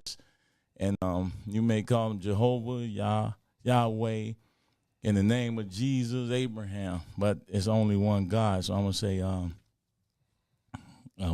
billahi minash shaitanir rajim. Bismillahirrahmanirrahim. Alhamdulillahi rabbil alameen. Ar-Rahmanir-Rahim. Maliki yawmiddin. Iyyaka na'budu wa iyyaka nasta'in. Ihdina siratal mustaqim. Siratal ladzina an'amta alayhim. Ghayril maghdubi alayhim. Wala dolim. I mean, so for y'all on that note, the Arabic, that's Arabic. That's the Fatiha, in the name of God, the beneficent, most merciful. All praise is due to God, the Lord of the world, the beneficent, the most merciful, Master of the day of judgment. Thee alone do we serve, thine aid we seek. Guide us on the right path, the path of those upon whom thou hast bestowed thine favor, not those upon whom thy wrath is brought down, nor of those who go astray. So that's that English. So with I think that's a universal. I feel like I learned that, but I ain't learned it how you learned it. I But know, I learned you probably that learned it from somewhere else. I learned that somewhere else. But I'm gonna let that be. But I learned that a whole different way. They misrepresented it. It has nothing to do with the street stuff. I'm not talking. Hey man, it has to do with organization. We gonna let everybody have their piece. But I learned that in a different we got to space. stand on truth too. See, right. We take everything. So with that being said, so the verses. Now back up though. Shout out to all the people of the Muslim faith, right? Like I know that I give a lot of, I give a lot of challenges because I think we have some things that we got to get some understandings on, and how we operate with our people in our community. But I want to make sure that we show love to. I mean, I think that the Muslims are of all races, creeds, colors, religions, and I don't think that we limit that to just what we see in the neighborhoods. And I think yesterday, even in the spot, shout out to Salim who pointed out my man Rami works a lot with the black folks. But you know what I'm gonna do. I'm always be black people first. That's exactly. In our space, we want to dominate it, and I want to make sure that we got $1 million genius grants for black folks. While you saying that, shout out to Rami and the fresh market he did put on 63rd and Racine and got black people working in there. But at the end of the day, when we look at the Muslim world and what black people have created for Muslims and other foreigners, quote unquote, to come over here and capitalize off the money, should I say the wealth of black people, without any real community benefit agreement or real commitment to change in the disinvestment in our community. The Arab community has contributed to the blight as well as to the dysfunction in our community. They take dollars. Rami is one of the good ones that's striving to do better and putting a light on the other Muslim Arab brothers and sisters, as well as Indian brothers, because you got Indians that's Muslim too, and Indians that's Christian. So he's put a great light on them as it relates to what they should be doing to help restore the damage and repair the damage that they had a hand in create.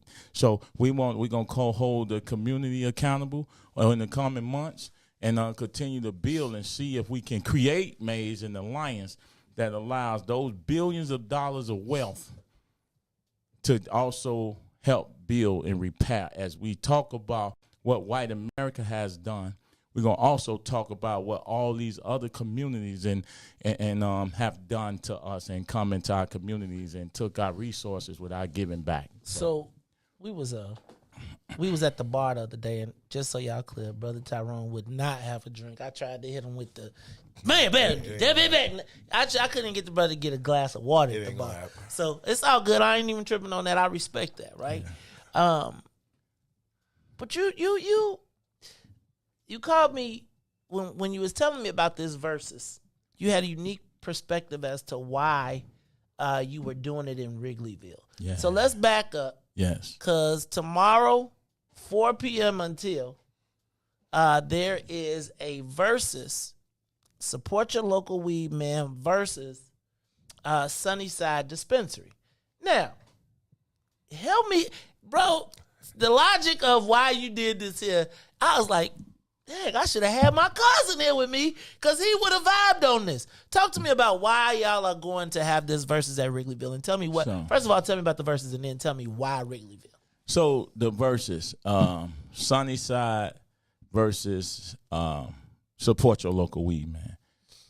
The reality is support your local weed man is really a movement that pushes against the inequities that is cannabis, the cannabis industry. It pushes against the inequities and it pushes against the injustice that is the cannabis industry. People would say, well, it doesn't have nothing to do with your legislators and this, but one thing the legislators have done or have allowed, these big cannabis companies, they call them MSOs, multi-state operators, have used our elected officials as a tool to legalize cannabis. That means through their lobbyists, through their lawyers. So while we saying that they just in business, they use our own politicians against us to lock us out of the cannabis industry. They have determined that an expungement was sufficient. An expungement that don't even happen fast enough, and brothers are still languishing in prison for the same substance for 50 years, 70 years that have incarcerated us, while these individuals have convinced our elected officials that by making weed legal, cannabis legal, it would fix the damage and repair the damage caused by the war on drugs. That's the 94 Clinton crime bill, and that's also Reagan's war on drugs, 80s war on drugs. So versus is. So I've had several conversations with a lot of these big companies. I think in market cap, and when we talk about market cap, we talking stock evaluation. Cresco, What you doing over there messing What? with these people's stocks, man? Man, that's the key. Why That's you the over key. here doing That's all the that key. reading stuff? Stop it. Because I'm on the front line, and when you mess with white folks' money, you put your life in danger. So I'm on the front line to tell our people the only thing they respect is your vote and your dollar. When you play with that vote and you play with that dollar, then you will have relative power, or you will find that you will have a negotiating stance. So it is unacceptable for me to live in a society, and it should be for you. This is the one issue I thought we as black people would line up on. Yeah. Just like you said, Maze, the gaming should have been another issue that black people line up for us to get in the gaming industry in these casinos, because we've been affected by all of that. This is the one thing that everybody knows somebody who smoked weed. Everybody knows somebody who's been affected by the war on drugs in their family or in their close relationships. We was given enhanced sentences. Not only were we locked up for cannabis, for weed, we was given enhanced sentences because we sold weed outside of ballparks and school grounds. Listen to that. I'm going to say it again. We sold marijuana outside so many feet from the park where kids play ball and ball was being played. And the parks, that enhanced our sentence probably by 20 years, 10 to 20 years. Yeah. Here we lie in a city that has determined that white men are the only ones allowed to have cannabis dispensaries in our city after we've served prison time and been locked up and locked out of the industry. Now Wrigleyville and the Ricketts over in the Cubs Stadium has allowed, and I'm going to say the Ricketts, because I want to know what their take is on this. Because you can't look at this thing in a vacuum and think that it has nothing to do with them. That whole Wrigleyville is about money. It's about tourist dollars. It's about an attraction to a particular life. And I guarantee you 99.9% of the businesses over there are white owned. I take that bet. Over and under 99. So they Cresco. And you can bet at the casino. Cresco, yeah. Sports bet. And no question. Cresco and Sunnyside is their dispensary. This dispensary is the biggest flagship dispensary in Chicago. The Sunnyside? Sunnyside. And it's called Wrigleyville. If you go on the website, if they haven't changed it yet because Tyrone Muhammad is bringing awareness to this, they got a blue baseball cap on there indicating the relationship with the Ricketts and the Cubs. 100%. So they got a blue baseball cap. All they missing is the Cubs symbol. Saying that, come to Wrigleyville and smoke. So after you get through playing ball and taking your children to see the ball game, come over and grab you some weed. See, it is unrighteous, unjust, demoralizing, and evil that black men still languish in prison for cannabis and still have enhanced sentences for selling drugs or weed outside of schools and ballparks, while white men are allowed to market the fact that you can have a great experience after you play ball and take your child to see the game. You can have a great experience in Wrigleyville. Just come on over and grab you some weed. So we're saying we're gonna be right before you go to the game. But that's my cousin. That's my cousin. So we gonna be out there like we did downtown Chicago, and on Clark Street in front of Sunnyside. We're gonna be passing out the old support your local weed man with the white joints. We're going to be passing out the old white Y'all got to joint. get some blunts, No. This old school, this nostalgia, you into that.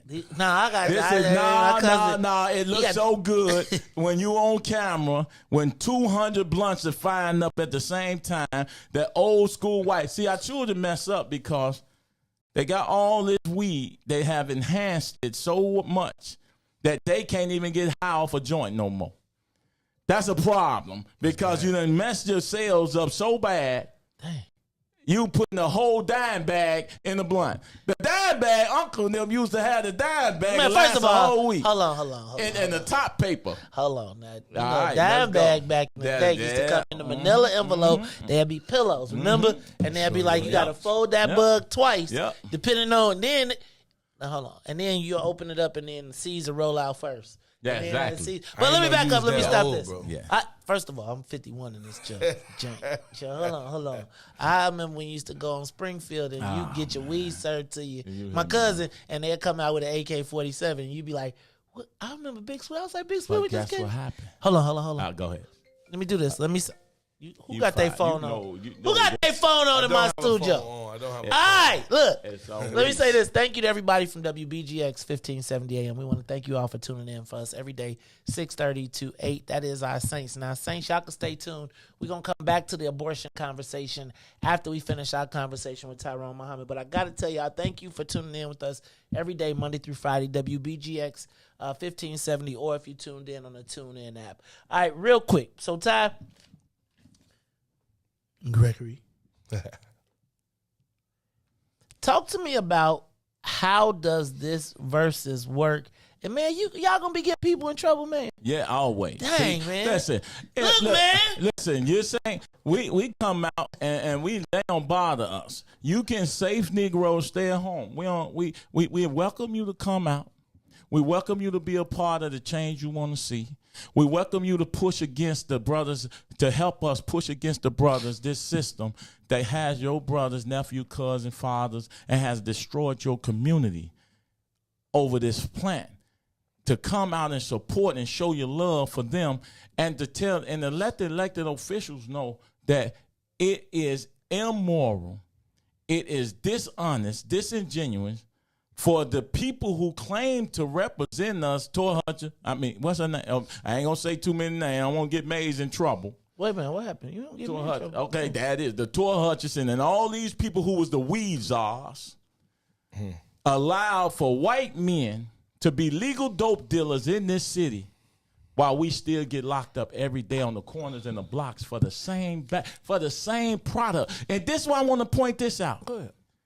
They number one, man, we make it legal because it's safe and they don't have all this stuff on it.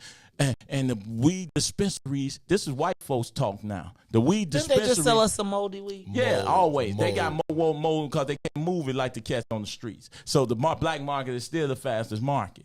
They know that. But they ain't going to tell us that. They want to paint the narrative that our weed in the streets, the brothers on the corner selling weed, is not safe. First of all, everybody had their weed man, so they knew what they was getting from that guy. And not only that, for 50 years, white folks, y'all bought weed from us. And our bodies was incarcerated as a result of the product you came to our neighborhoods to purchase. Now all of a sudden, our weed ain't good enough. Oh, damn.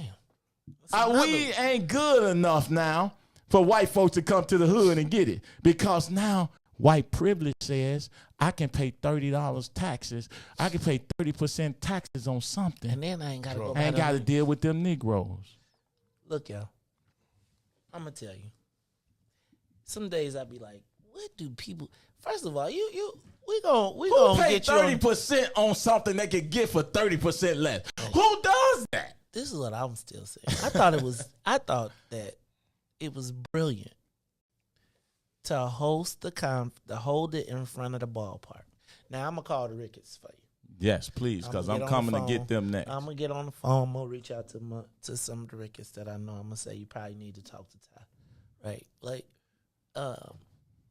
but it was brilliant to do it at a ballpark when you think about the fact that we had enhanced sentences for being at the park, and now the park is the attraction to sell.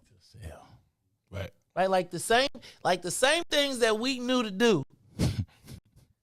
They just elevated. Because the key for cigarette sellers, tobacco, and cannabis and drugs is to hook the children. Then you got a whole generation of people hooked. That's why we allow, I'm going to show you why the Arab communities is in trouble.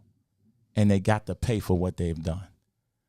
When you walk in these gas stations, when you walk in these corner stores, we allowed them through the help of our aldermen and our elected officials and every pastor that has a church in the area That's why I can respect Flake a little on these issues, because he was the front of it on a lot of it. You're the king of the black people. They have allowed our children to walk in these stores to get bags of chips, but in the front of the windows you see blunt, top roll, Dutchess under the 7, under the blue color. Give me the purple red. Now. Give me the purple red Delta 8573 color. Give me all the lick that.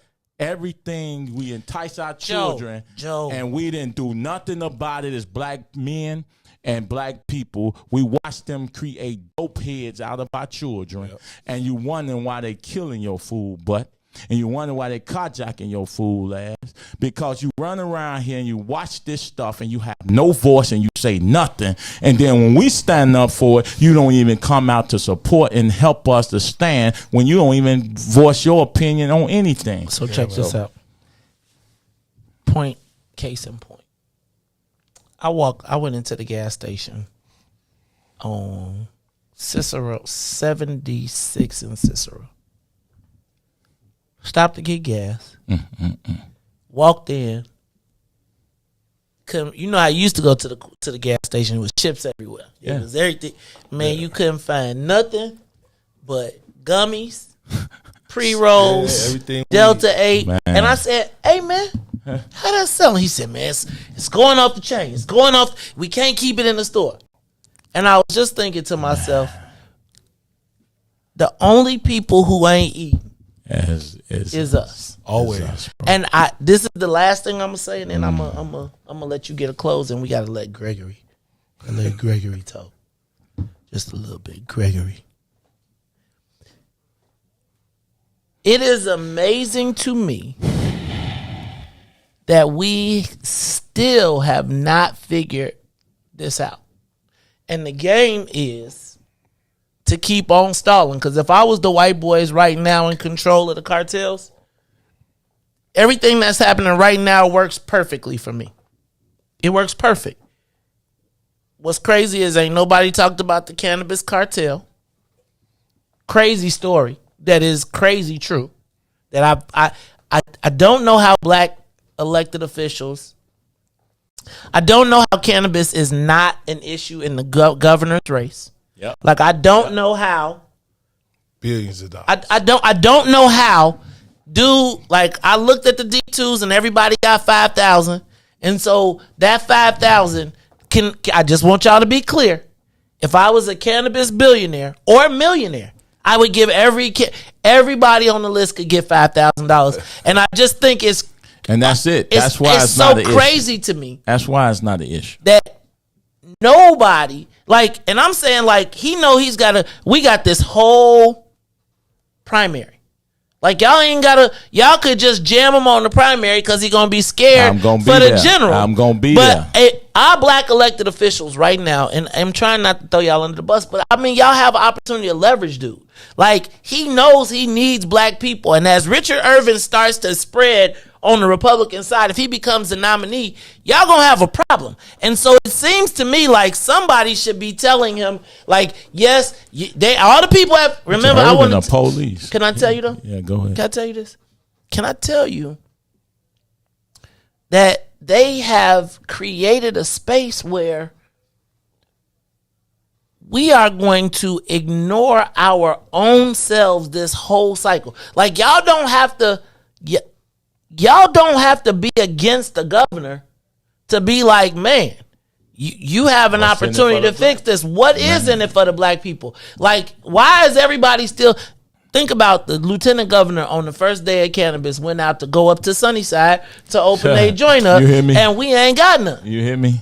Still. I don't understand how our black elected officials cannot. I understand. I don't understand. I really don't. How? What do you understand? Talk to me. And then we're going to talk to Gregory, and then you'll give us a clue. Because, brother, we have continued to vote these people in office without we allowed them to become whatever over and over and over. We vote them back in, regardless to what they deliver to our community. We have to start making examples out of some of them. I already got 3 or 4 that we want to remove in the alderman area and in the state rep area. We're going to target to show them. I'm going to remove them even if I have to side with white folks. That's because it's about our interests. They run, they go down in the state house and they serve everyone's interest but ours. Everyone interest. This is why everyone is scrambling and they don't say anything, Maze, because there's R3 money from the cannabis. Hey, man, they bragging about that Have R3 become money. so crazy. Listen, we out on the front line fighting violence every day and can't get nothing. Talk about it. We fight violence out there every day. Yesterday, I touched over 200 black people's hand. I ain't talking about no old people. I'm talking about these same shorties that would be drillers, killers, and sliders. And I ain't see nobody out there with us. So we out there on the front line, but other people position themselves to get resources that we on the front line fighting for, which is the cannabis taxes going towards serving our community. And the people that get the resources, you don't see them nowhere on the front line fighting or bringing awareness about these issues. And that's been going on too long. But we're about to start exposing all these hypocrites and all these 501c3 pimps. And all of these, shall I say, pastors and politicians who lined up with Clinton to lock their nephews and cousins up, talking about we. Now the same churches, pastors, and politicians are receiving benefit as a result of tax dollars coming from the cannabis. They some hypocrites. And on that note, Gregory, welcome to the Maze Jackson Show. You have the camera. Gregory, we're on the same page. What's up?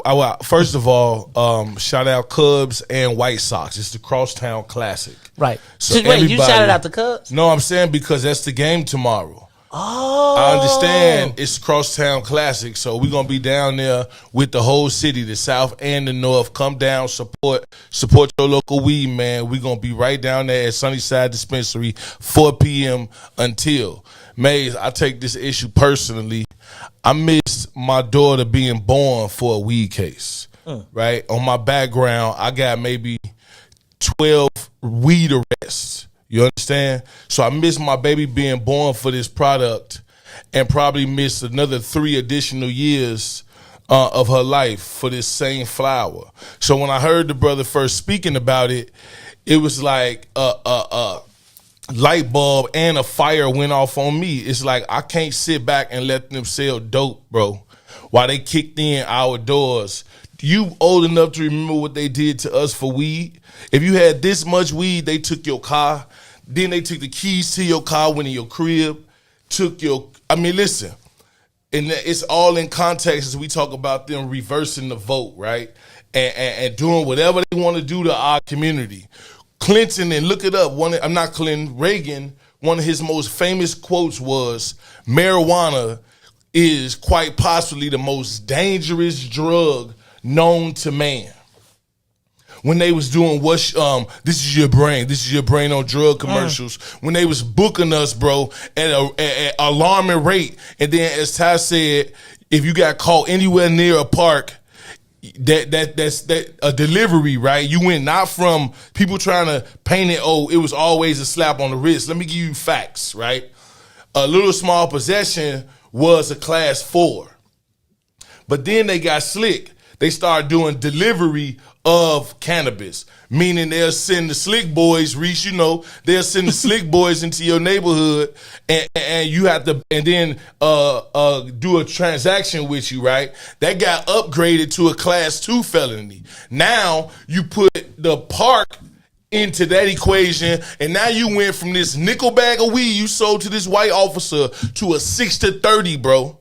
And they give you 25 years for the nickel bag of weed, 20 years that you sold to the white boy at the park.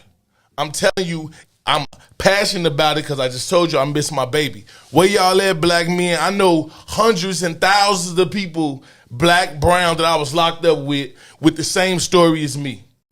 Where everybody at?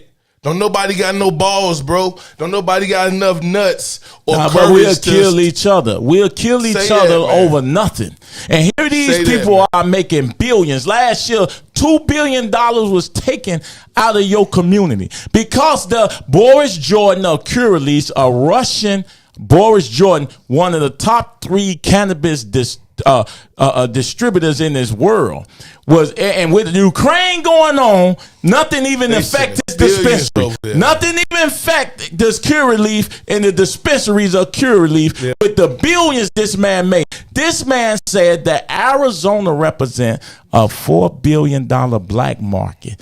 People, when they say black market, they saying what they gonna take from your black ass. Tell them again. They saying you little homies in the streets that's hustling, killing each other, robbing your women and kids. I mean, women and killing your children. Y'all around here fighting and killing each other over nothing while white men carve up your community, take $2-3 billion out your community. Now, remember, let me tell y'all something. Remember, people listening. If you take $3 billion out of any company, that company is in the red. Tell them. They take $3 billion off the streets, and you wonder why they under your car stealing your catalytic converter. You wonder why they in the car finding other foreigners to take your car from you to send your car to a chop shop. You wonder why they going up in your house. You wonder why they frustrated, because when you get through sister pressuring them about these Pampers, this milk, this egg, this bread, this butter, and them not having your new nails and hair done, they coming to jack somebody, kill somebody, and they getting in the unnecessary beef over nothing. And now we're saying to our young men that you at war. We got civil war going on in our community.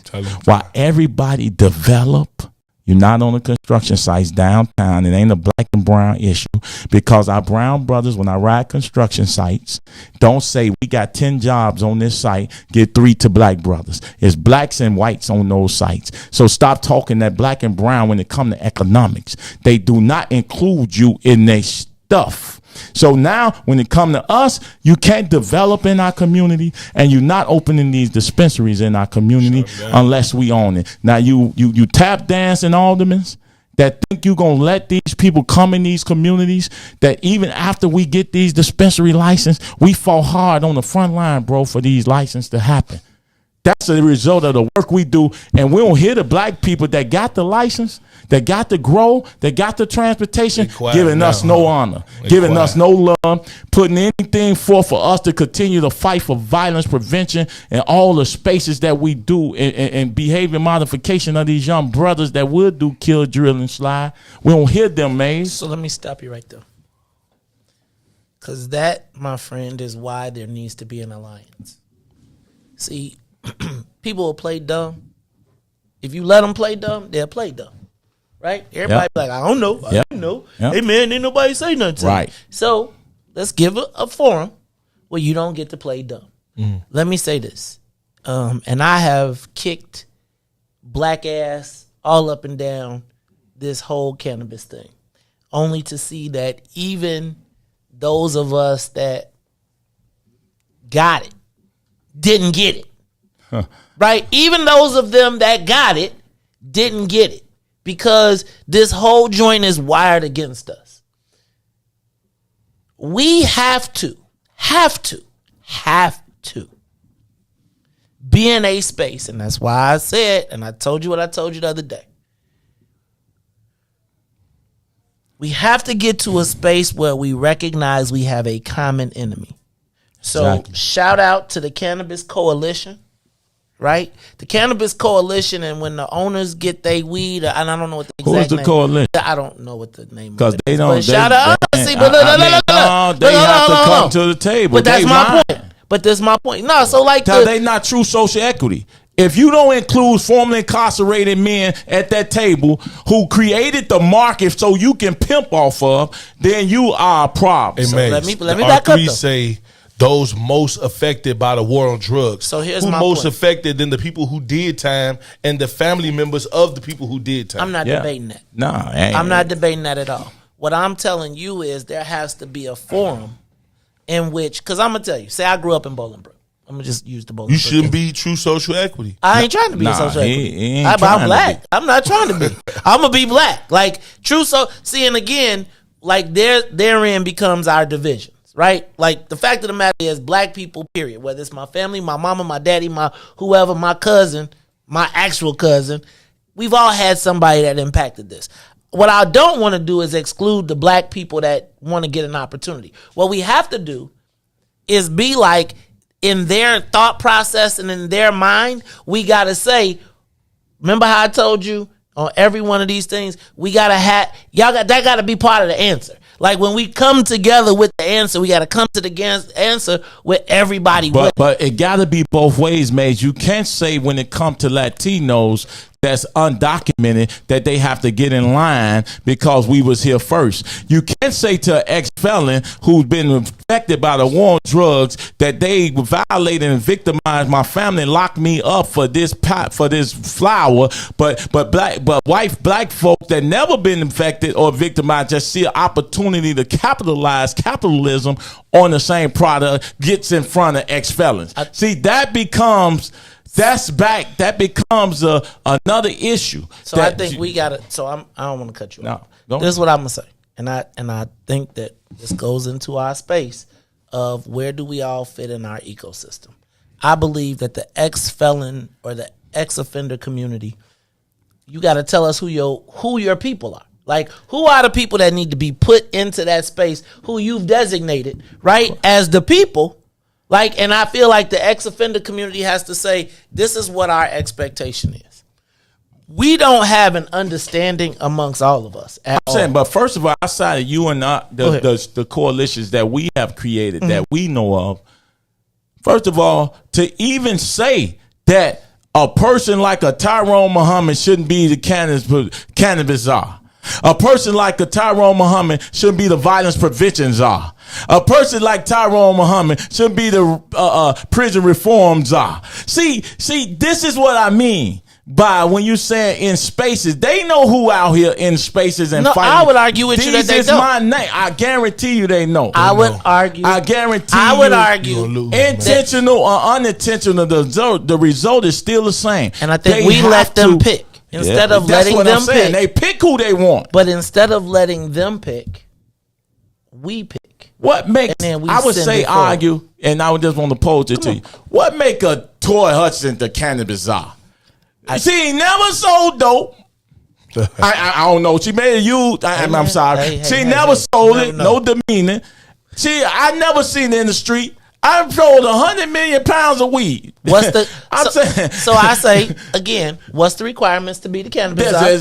And then of course, ain't no requirement. And then we shape it. Then we go. See, my thing is our reparations, bro, is right in cannabis. I mean, our reparations. It's in gaming. No. It's in healthcare. It's everywhere. It's in Ukraine right now. As I said, this is instant money. Right now, they making cash. They're not even using credit cards. They making cash money every day, and they can't even put it away. Put it in the bank, and they can't put it in the bank. $2 billion. I'm gonna just tell y'all people, this is where we at. And I want to put all you elected officials that think y'all slick, and all you big cannabis that think y'all slick. And I'm coming to see the Attorney General, what's his name? Kwame Raoul? Who's our federal Attorney General here? The one we stood out of? John Lausch. John Lausch, I'm coming to your house again.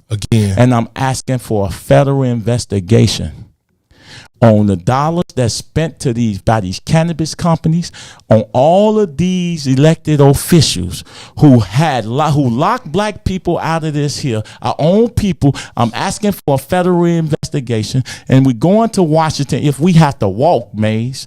What? If ECC,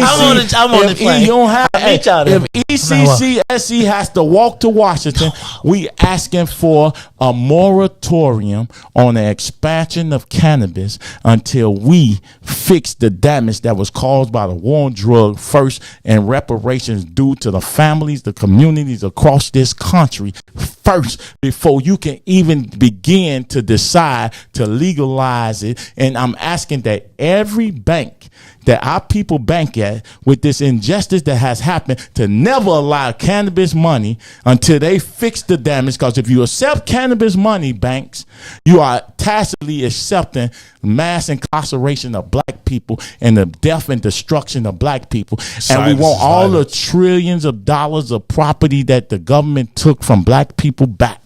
Yes. Man, we should have 1,000 people out in front of Wrigleyville tomorrow. Cresco. Yes. We should have a Sunnyside tomorrow. I'm tired of playing with y'all black people. Stand up, wake up. You're invited to be great. Then be great. We got our reparations right here in the state of Illinois. It should be $10 billion hitting our community. No, J.B. Pritzker should not be allowed to come through our communities without talking to us about what's in it for us now. No casino is acceptable to come in our community without talking about what these billion-dollar casino buildings can do for us now. If y'all not talking now, then we at war. We talking about we don't want nothing. We fighting, we take it. We're going to start turning these young shorties to show you that y'all killing each other because your elected officials, your pastors, your politicians, your mothers, your grandmothers has forfeited y'all life and your values over madness, politics, and ideologies of Democrats. Period, bro. Period. So real talk. That is my man Tyrone Muhammad. We're going to go check out the verses tomorrow. 4 p.m., y'all. 4 p.m. versus Wrigleyville. We're going to be up at the Sunnyside Dispensary. In the chat, I just got to hit Inglewood STEM High School boost security after 3 students hurt in fight involving parent.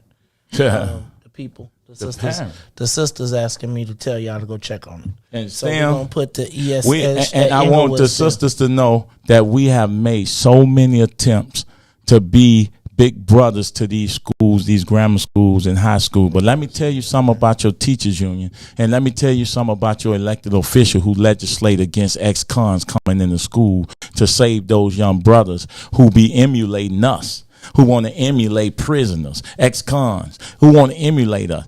They have put a barrier for us not to even be able to come in the schools, bro. To be in it. ECCSC? Nah, that's ex-felons. So let me back up. We got it. You got to. They did that intention because schools are pipelines to prison, and I think that's where they want to keep them. So let me say this, Ty, and I'm going to say this to you, Greg. You all have developed a skill set that I think we just need to talk to the right people, because I think ECCSC itself needs to go into the schools. I'm not going to speak on it. And I think that if you try to introduce ex-offenders into the school system, I think they need to go through something, right? No, we vet them. We want to vet them. But what I see with y'all is, you see how y'all make the guys go through all the, like, and I don't know it's a Scared Straight program, but it's a program that's like Stay Straight, right? Because we are those people. And I don't think that, again, I think that's where we got to have a conversation, right? We got to figure out who it is that we talk to, because I can't see a black principal with black young men saying no. Now, they might have some spiritual reasons or they don't want you in the schools, but I think this is one of those things where the mayor would be foolish. Policy, Maze. They say it's on the books. They can't. I understand. They can't. Can I tell you what I am? Yes, sir. I'm a lobbyist. So you know what the lobbyists know? That there is no law that can't be changed. There ain't no rule. There's people that write it. So it's just a matter of how much influence do you have. How much influence do you have? Now, let me just tell you. It would be very difficult, considering all the work that you've done, for them to make a case against you being able to say, hey, look, we want to stop this pipeline. Now, that's the narrative. And sometimes, my brothers, as I have learned in my world, that I am usually the person with the machete.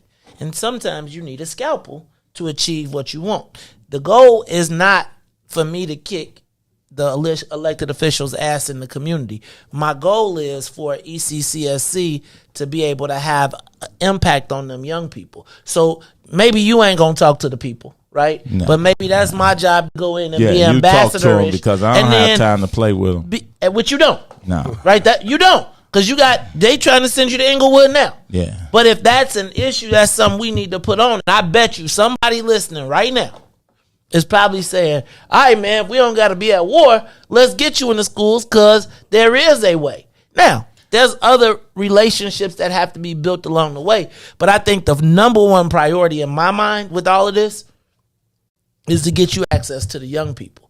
And I'll deal with y'all let that political stuff go because it's about saving the lives. And we get into that.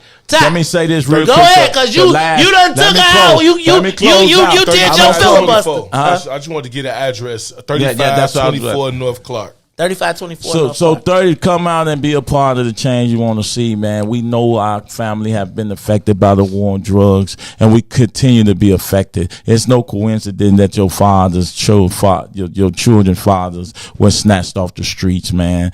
That's been going on forever and snatched out of these households. It's no coincidence that these young guys are doing what they're doing in the streets because violence needs a job, and we got an opportunity to create jobs for our young people to keep them from killing our women and children and terrorizing our communities. So come on now. Hey man, for y'all that do partake, see, I don't smoke. Man, see, that be blowing me. Don't invite nobody to no smoke out. You don't smoke. I don't smoke, but I'm a perfect host. I'm going to make sure I got my sanity. I'm going to make sure all y'all are safe and straight. So I'm going to have my sanity. I'm going to have some infused. I'm going to probably have some infused slushies out there. Where's the slushy machine? I'm going to have if the slushy machine is down now. I'm going to have the infused slushy machine out there and maybe some other things, but I'm going to most definitely make some noise. Y'all come on now. We're going to have about 200-300 pre-rolls. We're going to take a photo. We're going to fire these old white top papers up because we going old school with it. Y'all can put y'all can buy something on the set because we legal. Y'all can buy something on the scene when y'all get there and y'all can roll that up in our product. But I'm telling you that we have the best product out in this verse over Sunnyside or any of them, and we don't have to be as big as them to compete with them. We just have to stick together and get in the game for ourselves, man. Hashtag support your local weed, man. Support your local weed, man. If you want to get a t-shirt before you go, you can stop at TP. Stop at TP. 5401 South Hey, I got real quick. Go ahead, man. And we passing out t-shirts. How you know? No, not that time. Not that time. No, listen. The support your local weed, man t-shirt can be purchased at Mays TP. That's Big Swill's TP. That's Big Swill. But we passing out corporate greed t-shirts. Okay. White privilege t-shirts. We passing out 100 to 200 white t-shirts. But that's how y'all already know what it is, man. Let's go. I know, man. We got to go, but the blunts. It's an issue maybe you could lobby, right? For 20 years in each gas station, they've been selling those blunts. It's 2 for $99 on the pack. Right.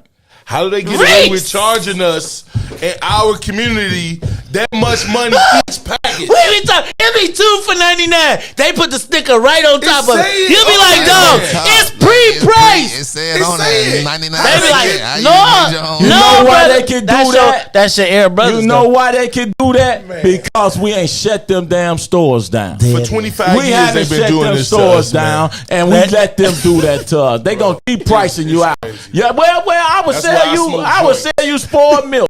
They sell you spoiled milk and egg bread in them places. Okay, filibuster King. Ain't no look. I'm gone. Ty had a half hour. Look, if it's anybody that's gonna milk their clock, it's Ty. Look, hey, we just gonna book Ty for an hour. I got a lot, man. I spent 21 years in prison. Get the man to show, listen, man. Get the man to show. Man, listen. I spent 21 years in prison waiting to fight for black people. And if you mad at me because I got a lot to say and fight for, man, then you ain't doing something right. You about to come on. I ain't finished, Did you give him a track? Give him a track. Give him a track, Riis. Give him a track. Give him a track, Riis. See what he got. Let's see if he get out of here. Ruthie, you lucky. He where you see came out because Ruthie that's was your problem, Ruthie. You gotta give him a track. Go ahead. Let's see what he got. You got something for him? Let the officials be scared when you come around. Ruthie, you scared. Ruthie always ducking Ty.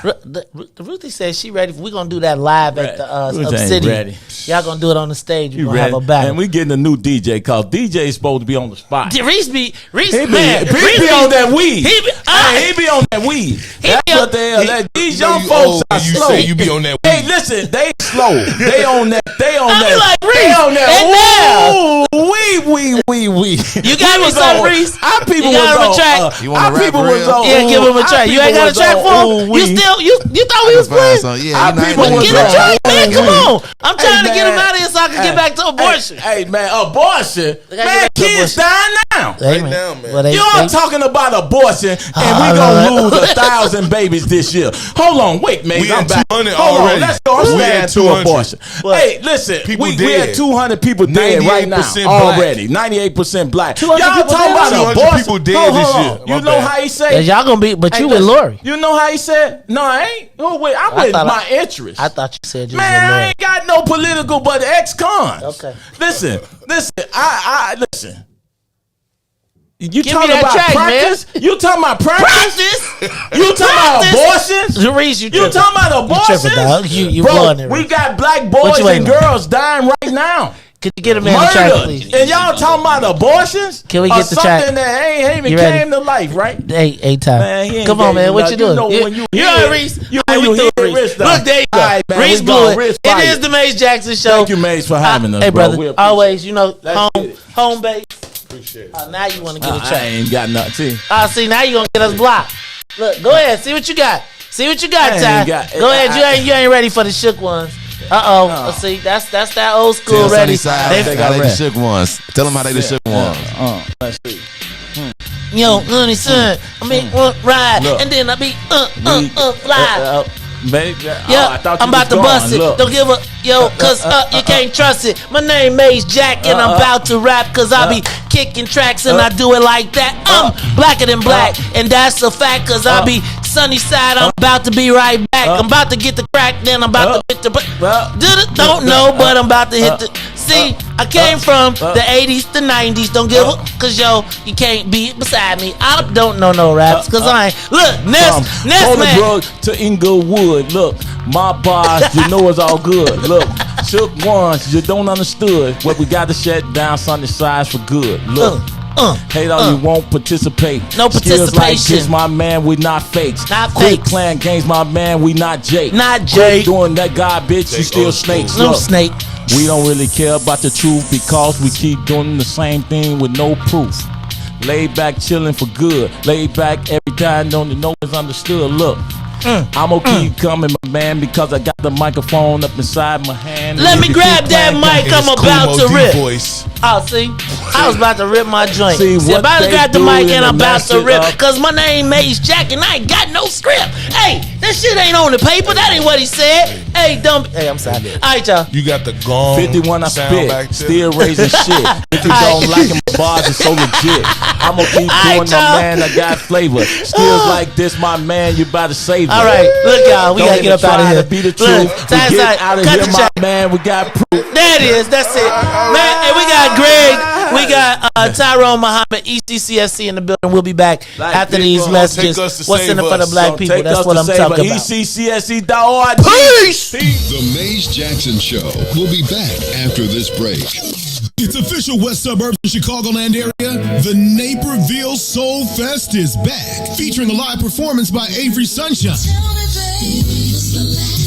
and Carl Thomas on Friday, June 3rd, and Kindred the Family Soul, Selena Johnson, and Riis. On stage Saturday, June 4th at Naper Settlement, located at 523 South Weber Street in downtown Naperville. If you missed the last Naperville Soul Fest, you don't want to miss this one. Get your discounted tickets on Eventbrite or visit NapervilleSoulFest.com for more event details. For vendor opportunities with access to over 7,000 attendees, text 630-202-6431. That's 630-202-6431. Spend your first weekend in June at the Naperville Soul Fest with Avery Sunshine Friday, June 3rd, and Kindred the Family Soul on Saturday, June 4th. Check out NapervilleSoulFest.com for more information. Today, the Biden administration is releasing what it calls a new strategy to fight domestic terrorism. Following a 100-day review, federal officials are now laying out a new plan hoping to deter, detect, and prosecute domestic terror. They went to the Capitol waving their flags and looking for smoke. He was out there looking for justice. They was over there looking for votes. Ashley Babbitt was with him and told all the people that nothing could stop us. She climbed through the Capitol window, breached security, and called a shot, bro. The media say she a veteran. They paint the picture to make her look greater, but she disrespected the same country that she served. That makes her a traitor. They neighbors fighting police, resisting arrest. On God, I couldn't believe it. I guess blue lives only tend to really matter when it's convenient. Hey, these are the times we witness in history, all because they didn't get a victory. United States is so contradictory. We get equal rights, that's a mystery. Politicians, they more like magicians. You know they got tricks up their sleeve. We point out the flaws that's up in this country. You know they gon' tell us to leave. Somebody try to help me understand it. Always seems like a double standard. They be out here leaving us empty-handed. To certain rights we are not granted. The media is the culprit when it comes to the comparison. Cause when it comes to race, they always changing up the narratives. Terrorism. They say you a patriot, call you a hero. I call it terrorism. And that's on the real. You know what we know. I say it's terrorism. They say you a patriot, call you a hero. I call it terrorism. And that's on the real. You know what we know. I say it's terrorism. They say you a patriot, call you a hero. I call it terrorism. And that's on the real. You know what we know. I say it's terrorism. They say you a patriot, call you a hero. I call it terrorism. We still out here trying to get our reparations, but the government pump faking out here hesitating. I'm out here trying to keep my peace, so I keep meditating. The media make us look bad, they taint our reputation. Look, it's so sad that COVID causing toe tags. You claim you so patriotic, but you ain't wearing no mask. You out here wildin' with your MAGA flags and showing your ass. You wanna be part of some type of revolution so bad. Look, you talk revolution and constitutional rights, homie. I guess we forgot about back in the days when all of the business was whites only. Yeah. George Floyd got justice. Juneteenth got much respect. They made it a national holiday. Man, it's all good, but cut the check. They giving out all of these vaccines, putting it in you like caffeine. Was it all in the part of the plan? I bet money like DraftKings. It's land of the free, home of the brave. 1776, we wasn't free till 1865, so we wasn't part of that shit. And that there's terrorism.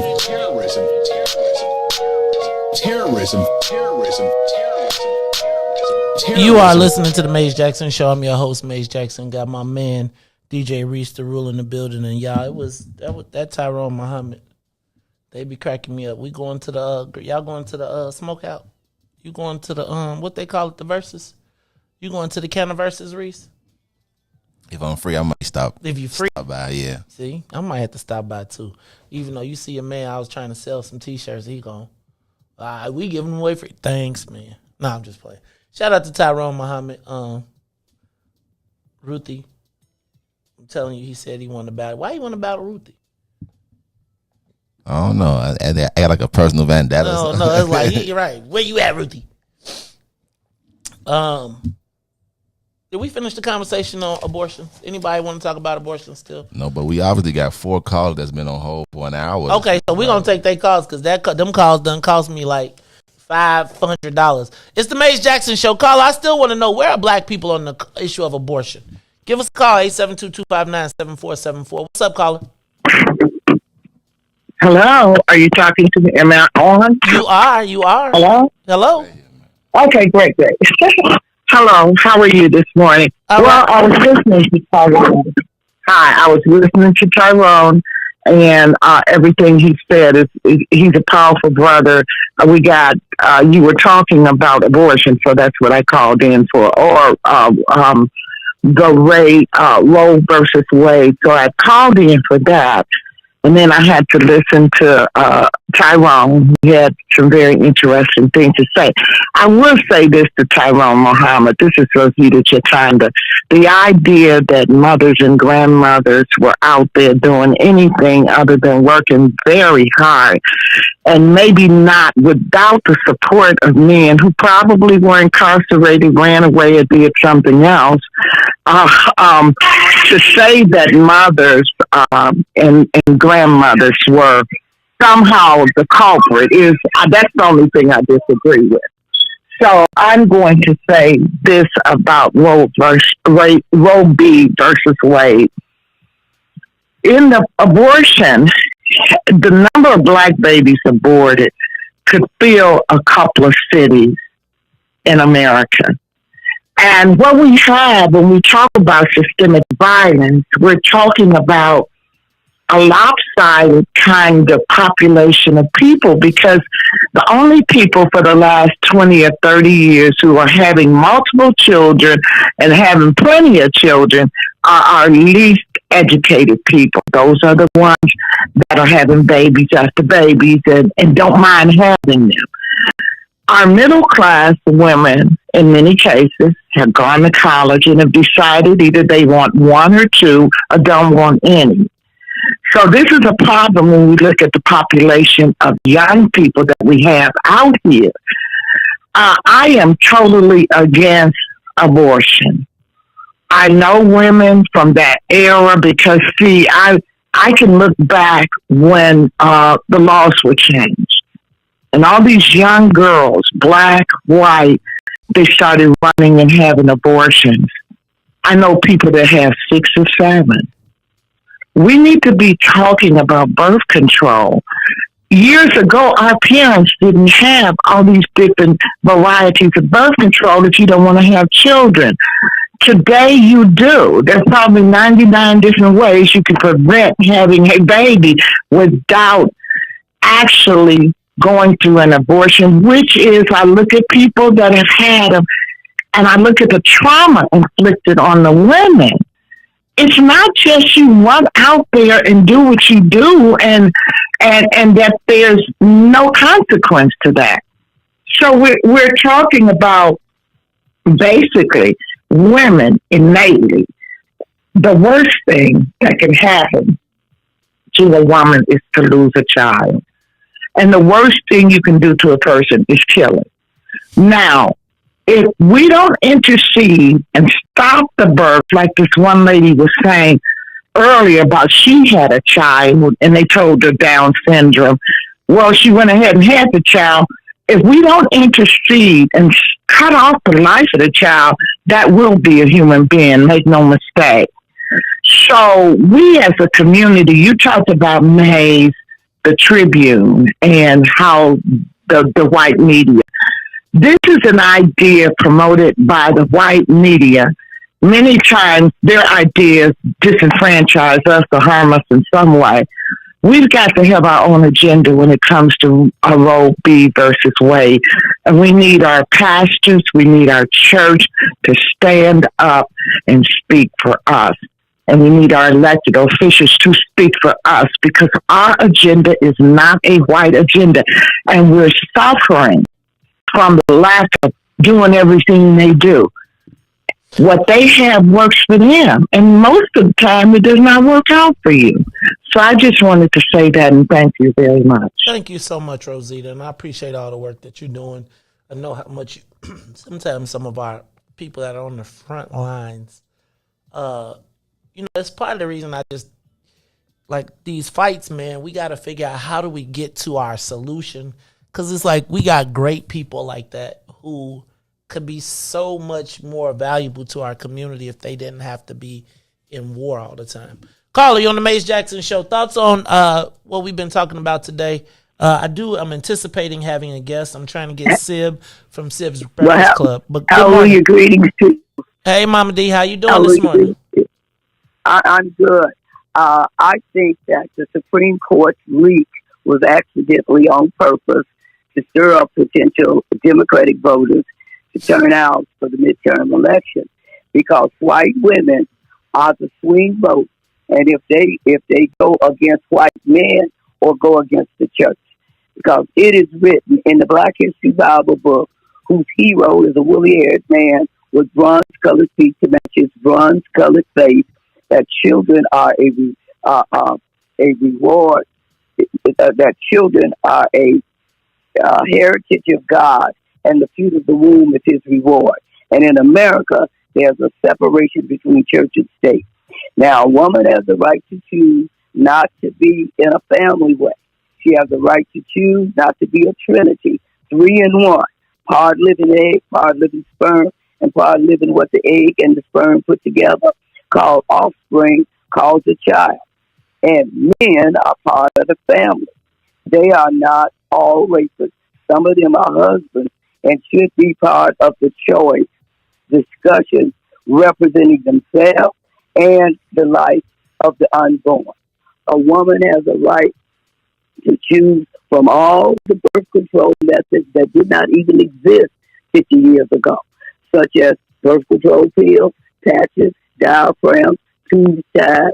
Menstrual cycles can be delayed for years, or the safest method of all, panties up, dress down, legs closed.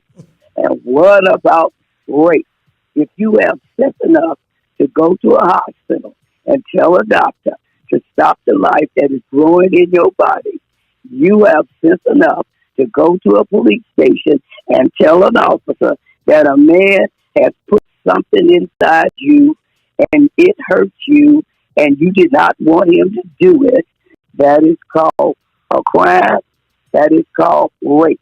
But on the other hand, if you choose to take a life, it's called premeditated, and it's an offense, not a choice, no matter how old the victim.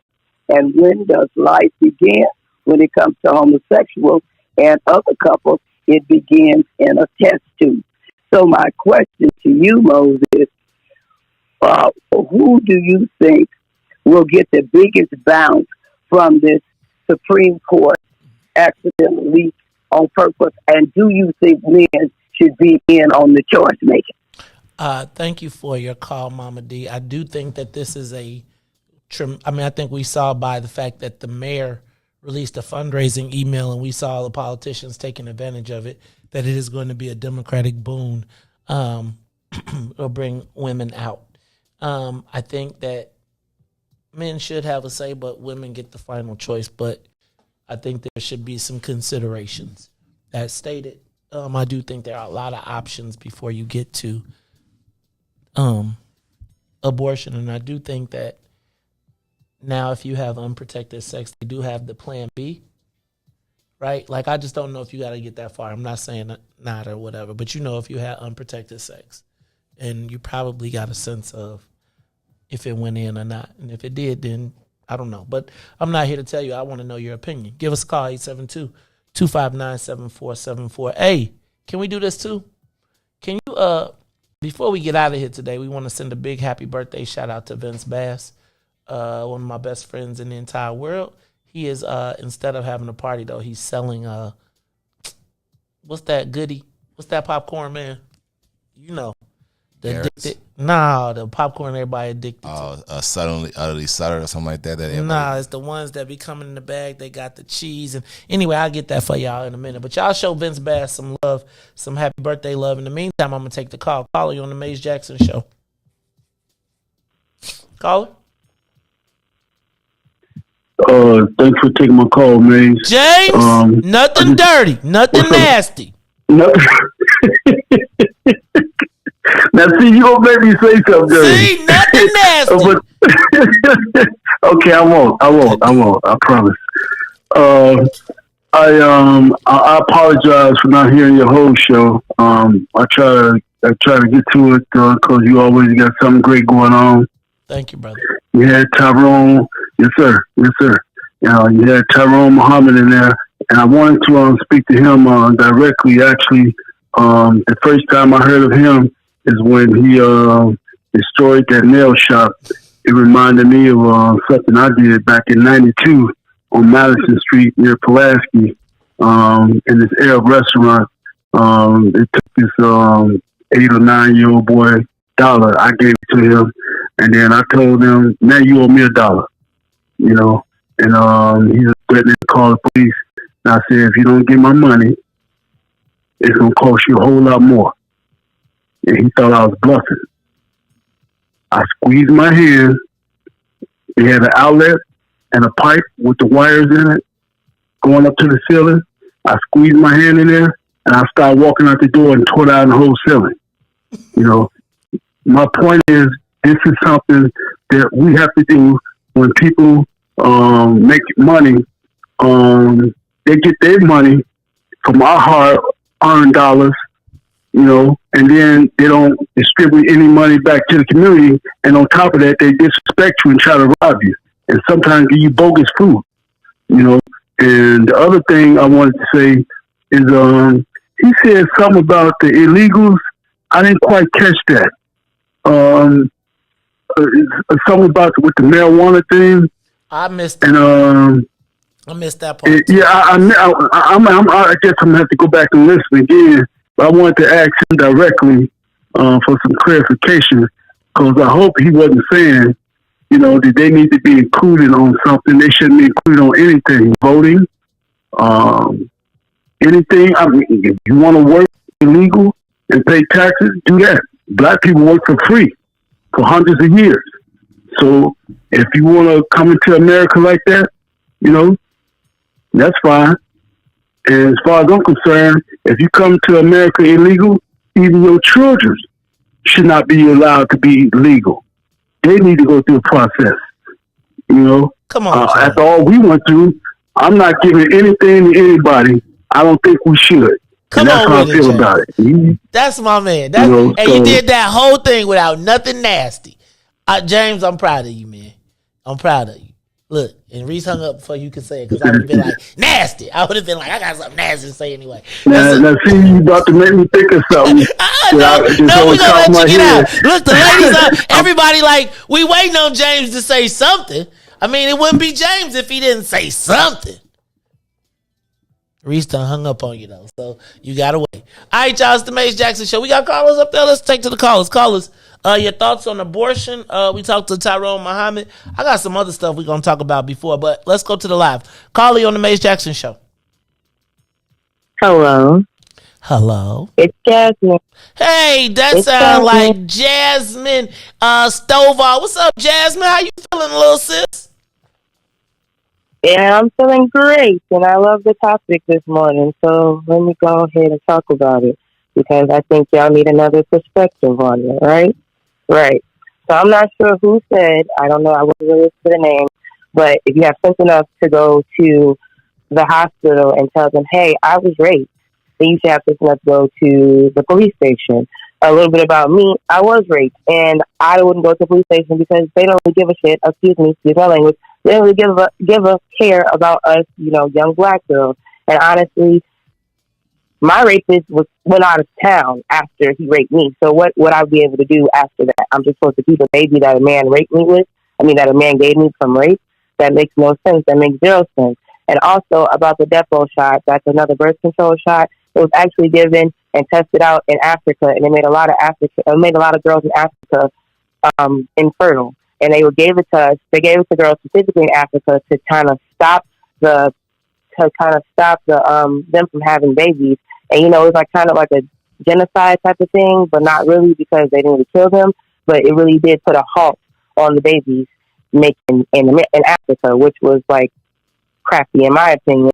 And also, I was on a Depo shot, and it took away, my menstrual cycle, and it did make me feel like I was infertile. And that's not natural when it comes to thinking about bodies and things like that, because you're supposed to have these things happen because, you're a woman. At the end of the day, we're supposed to have cycles, we're supposed to have things like that. And anything that takes away from your cycle and also causes you to gain weight, you wouldn't want that. And that's just unnatural, and that's disgusting. And we shouldn't be talking about, forcing girls to have birth control and things of that nature, because I don't have kids, but I also don't use birth control, but I'm also celibate. So, there's other methods to not having babies and to not, procreating. But that's just my opinion. Just kind of wanted to shine light on the situation and say hi this morning. Hey, Jasmine, and thank you for sharing. That took a lot to share. You know what I'm saying? And you never know who, what, where, and people's circumstances. Give us a call, 872-259-7474. I wanted to hear about abortion through the black lens, because I think the conversation for us is always led by white women, and then we wind up having to take... I don't know that the only women's opinions I know on this that I've really talked to is my mom. I will tell you, without saying very much more, that I am grateful for my granddaughter. Right? And I think about in this conversation, there were a lot of conversations flying around. I'm not here to judge. I think it's kind of, I think probably my mom probably had a choice, right? It's just I don't, I wanted to hear from black people on this conversation because I think it's real. Caller, you on the Maze Jackson Show. What you got for me?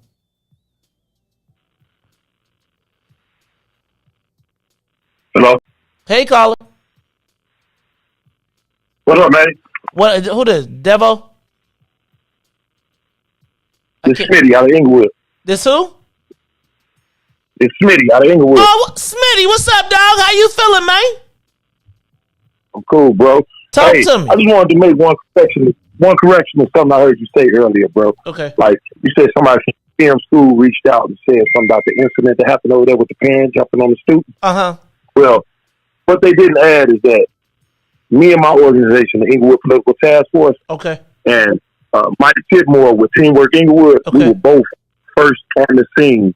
We identified parents, both parties.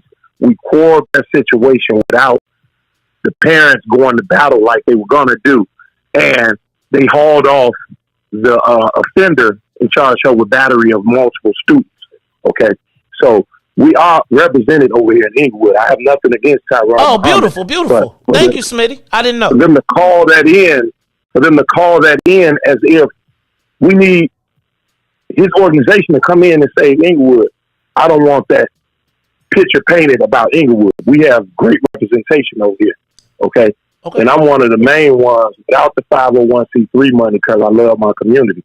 They won't give me a dime. And I've been out here under the tutelage of my late great mentor, Hal Baskin. Okay? So let's just clarify that. I just wanted to clarify that. Oh, no, man, I'm Smitty. Let me say thank you for the work that y'all doing. And this goes back to my point of why I feel like we need to. Hold on. Hold on, Smitty. I'm sorry. Oh, Lord. Damn. Hold on. Pause this real quick. Give me a second, y'all.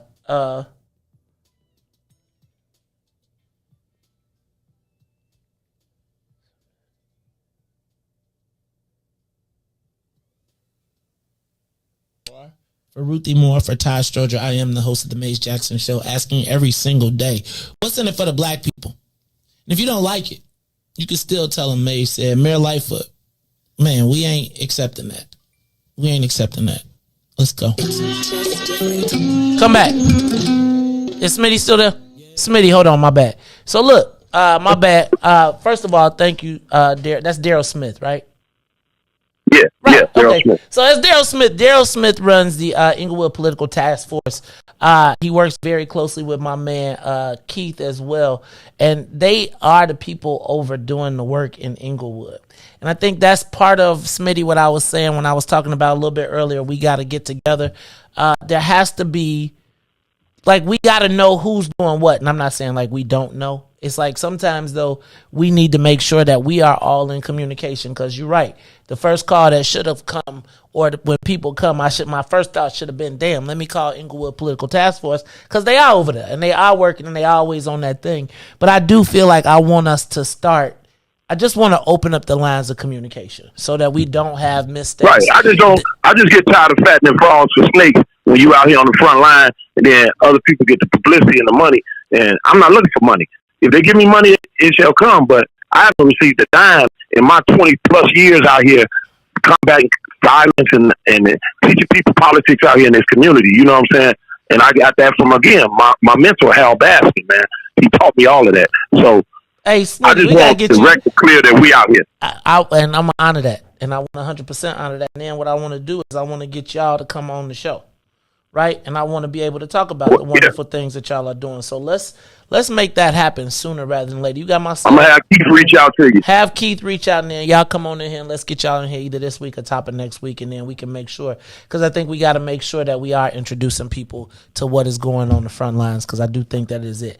And the one thing I do think we got to really start thinking about, right? Because I think white folks put the money in the universe, and then they get us focused on the money. And whether it's the money or not, we got to do what we got to do for our people. So, Smitty, thank you, fam. Appreciate you. All right. I appreciate Yes, sir. you. All right, who else we got on that line? We got anybody else? Call you on the Mace Jackson Show. Give us a call, 872-259-7474. I want my shoes and it didn't work.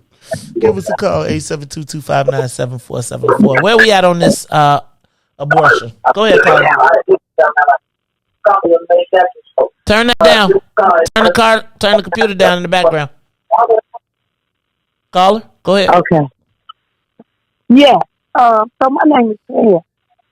And so I am a parent, and so I was concerned about what the what the two guys was on there earlier, and they were talking about the school being a pipeline to prison.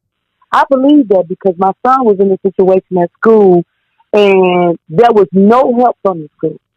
It was like the teachers, the principal was like, "Well, we don't do that because of COVID, so you got to use outside help to be able to help." But the incident was going on in the school. So what you mean you can't tell me that you can't help me in the school when it's going on in the school? So the school don't help you at all. It's like if you reaching out for help, it's like you lose hope in that area when the school is supposed to open up different avenues so you said your child needs counseling.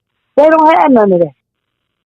So then what does the parent do as far as helping their children when say I'm a working mother, I'm not at home all day twiddling my thumb. So what help do I give to help my son in his situation? And he really won't help, but the school won't help me. So what do you do? That is a true dilemma, and I think it's a dilemma that a lot of people are facing. I honestly don't have the answer right now. Right? I think what we've got to do, though, is figure out where do we get our supportive services for our people when we know we got these issues. Hold on.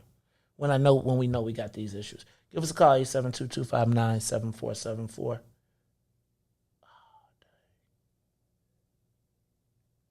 Give us a call, 872-259-7474. If you got a call, 312-59... Oh, dude. 872-259-7474. What you got, caller? Oh, man. Caller, you there?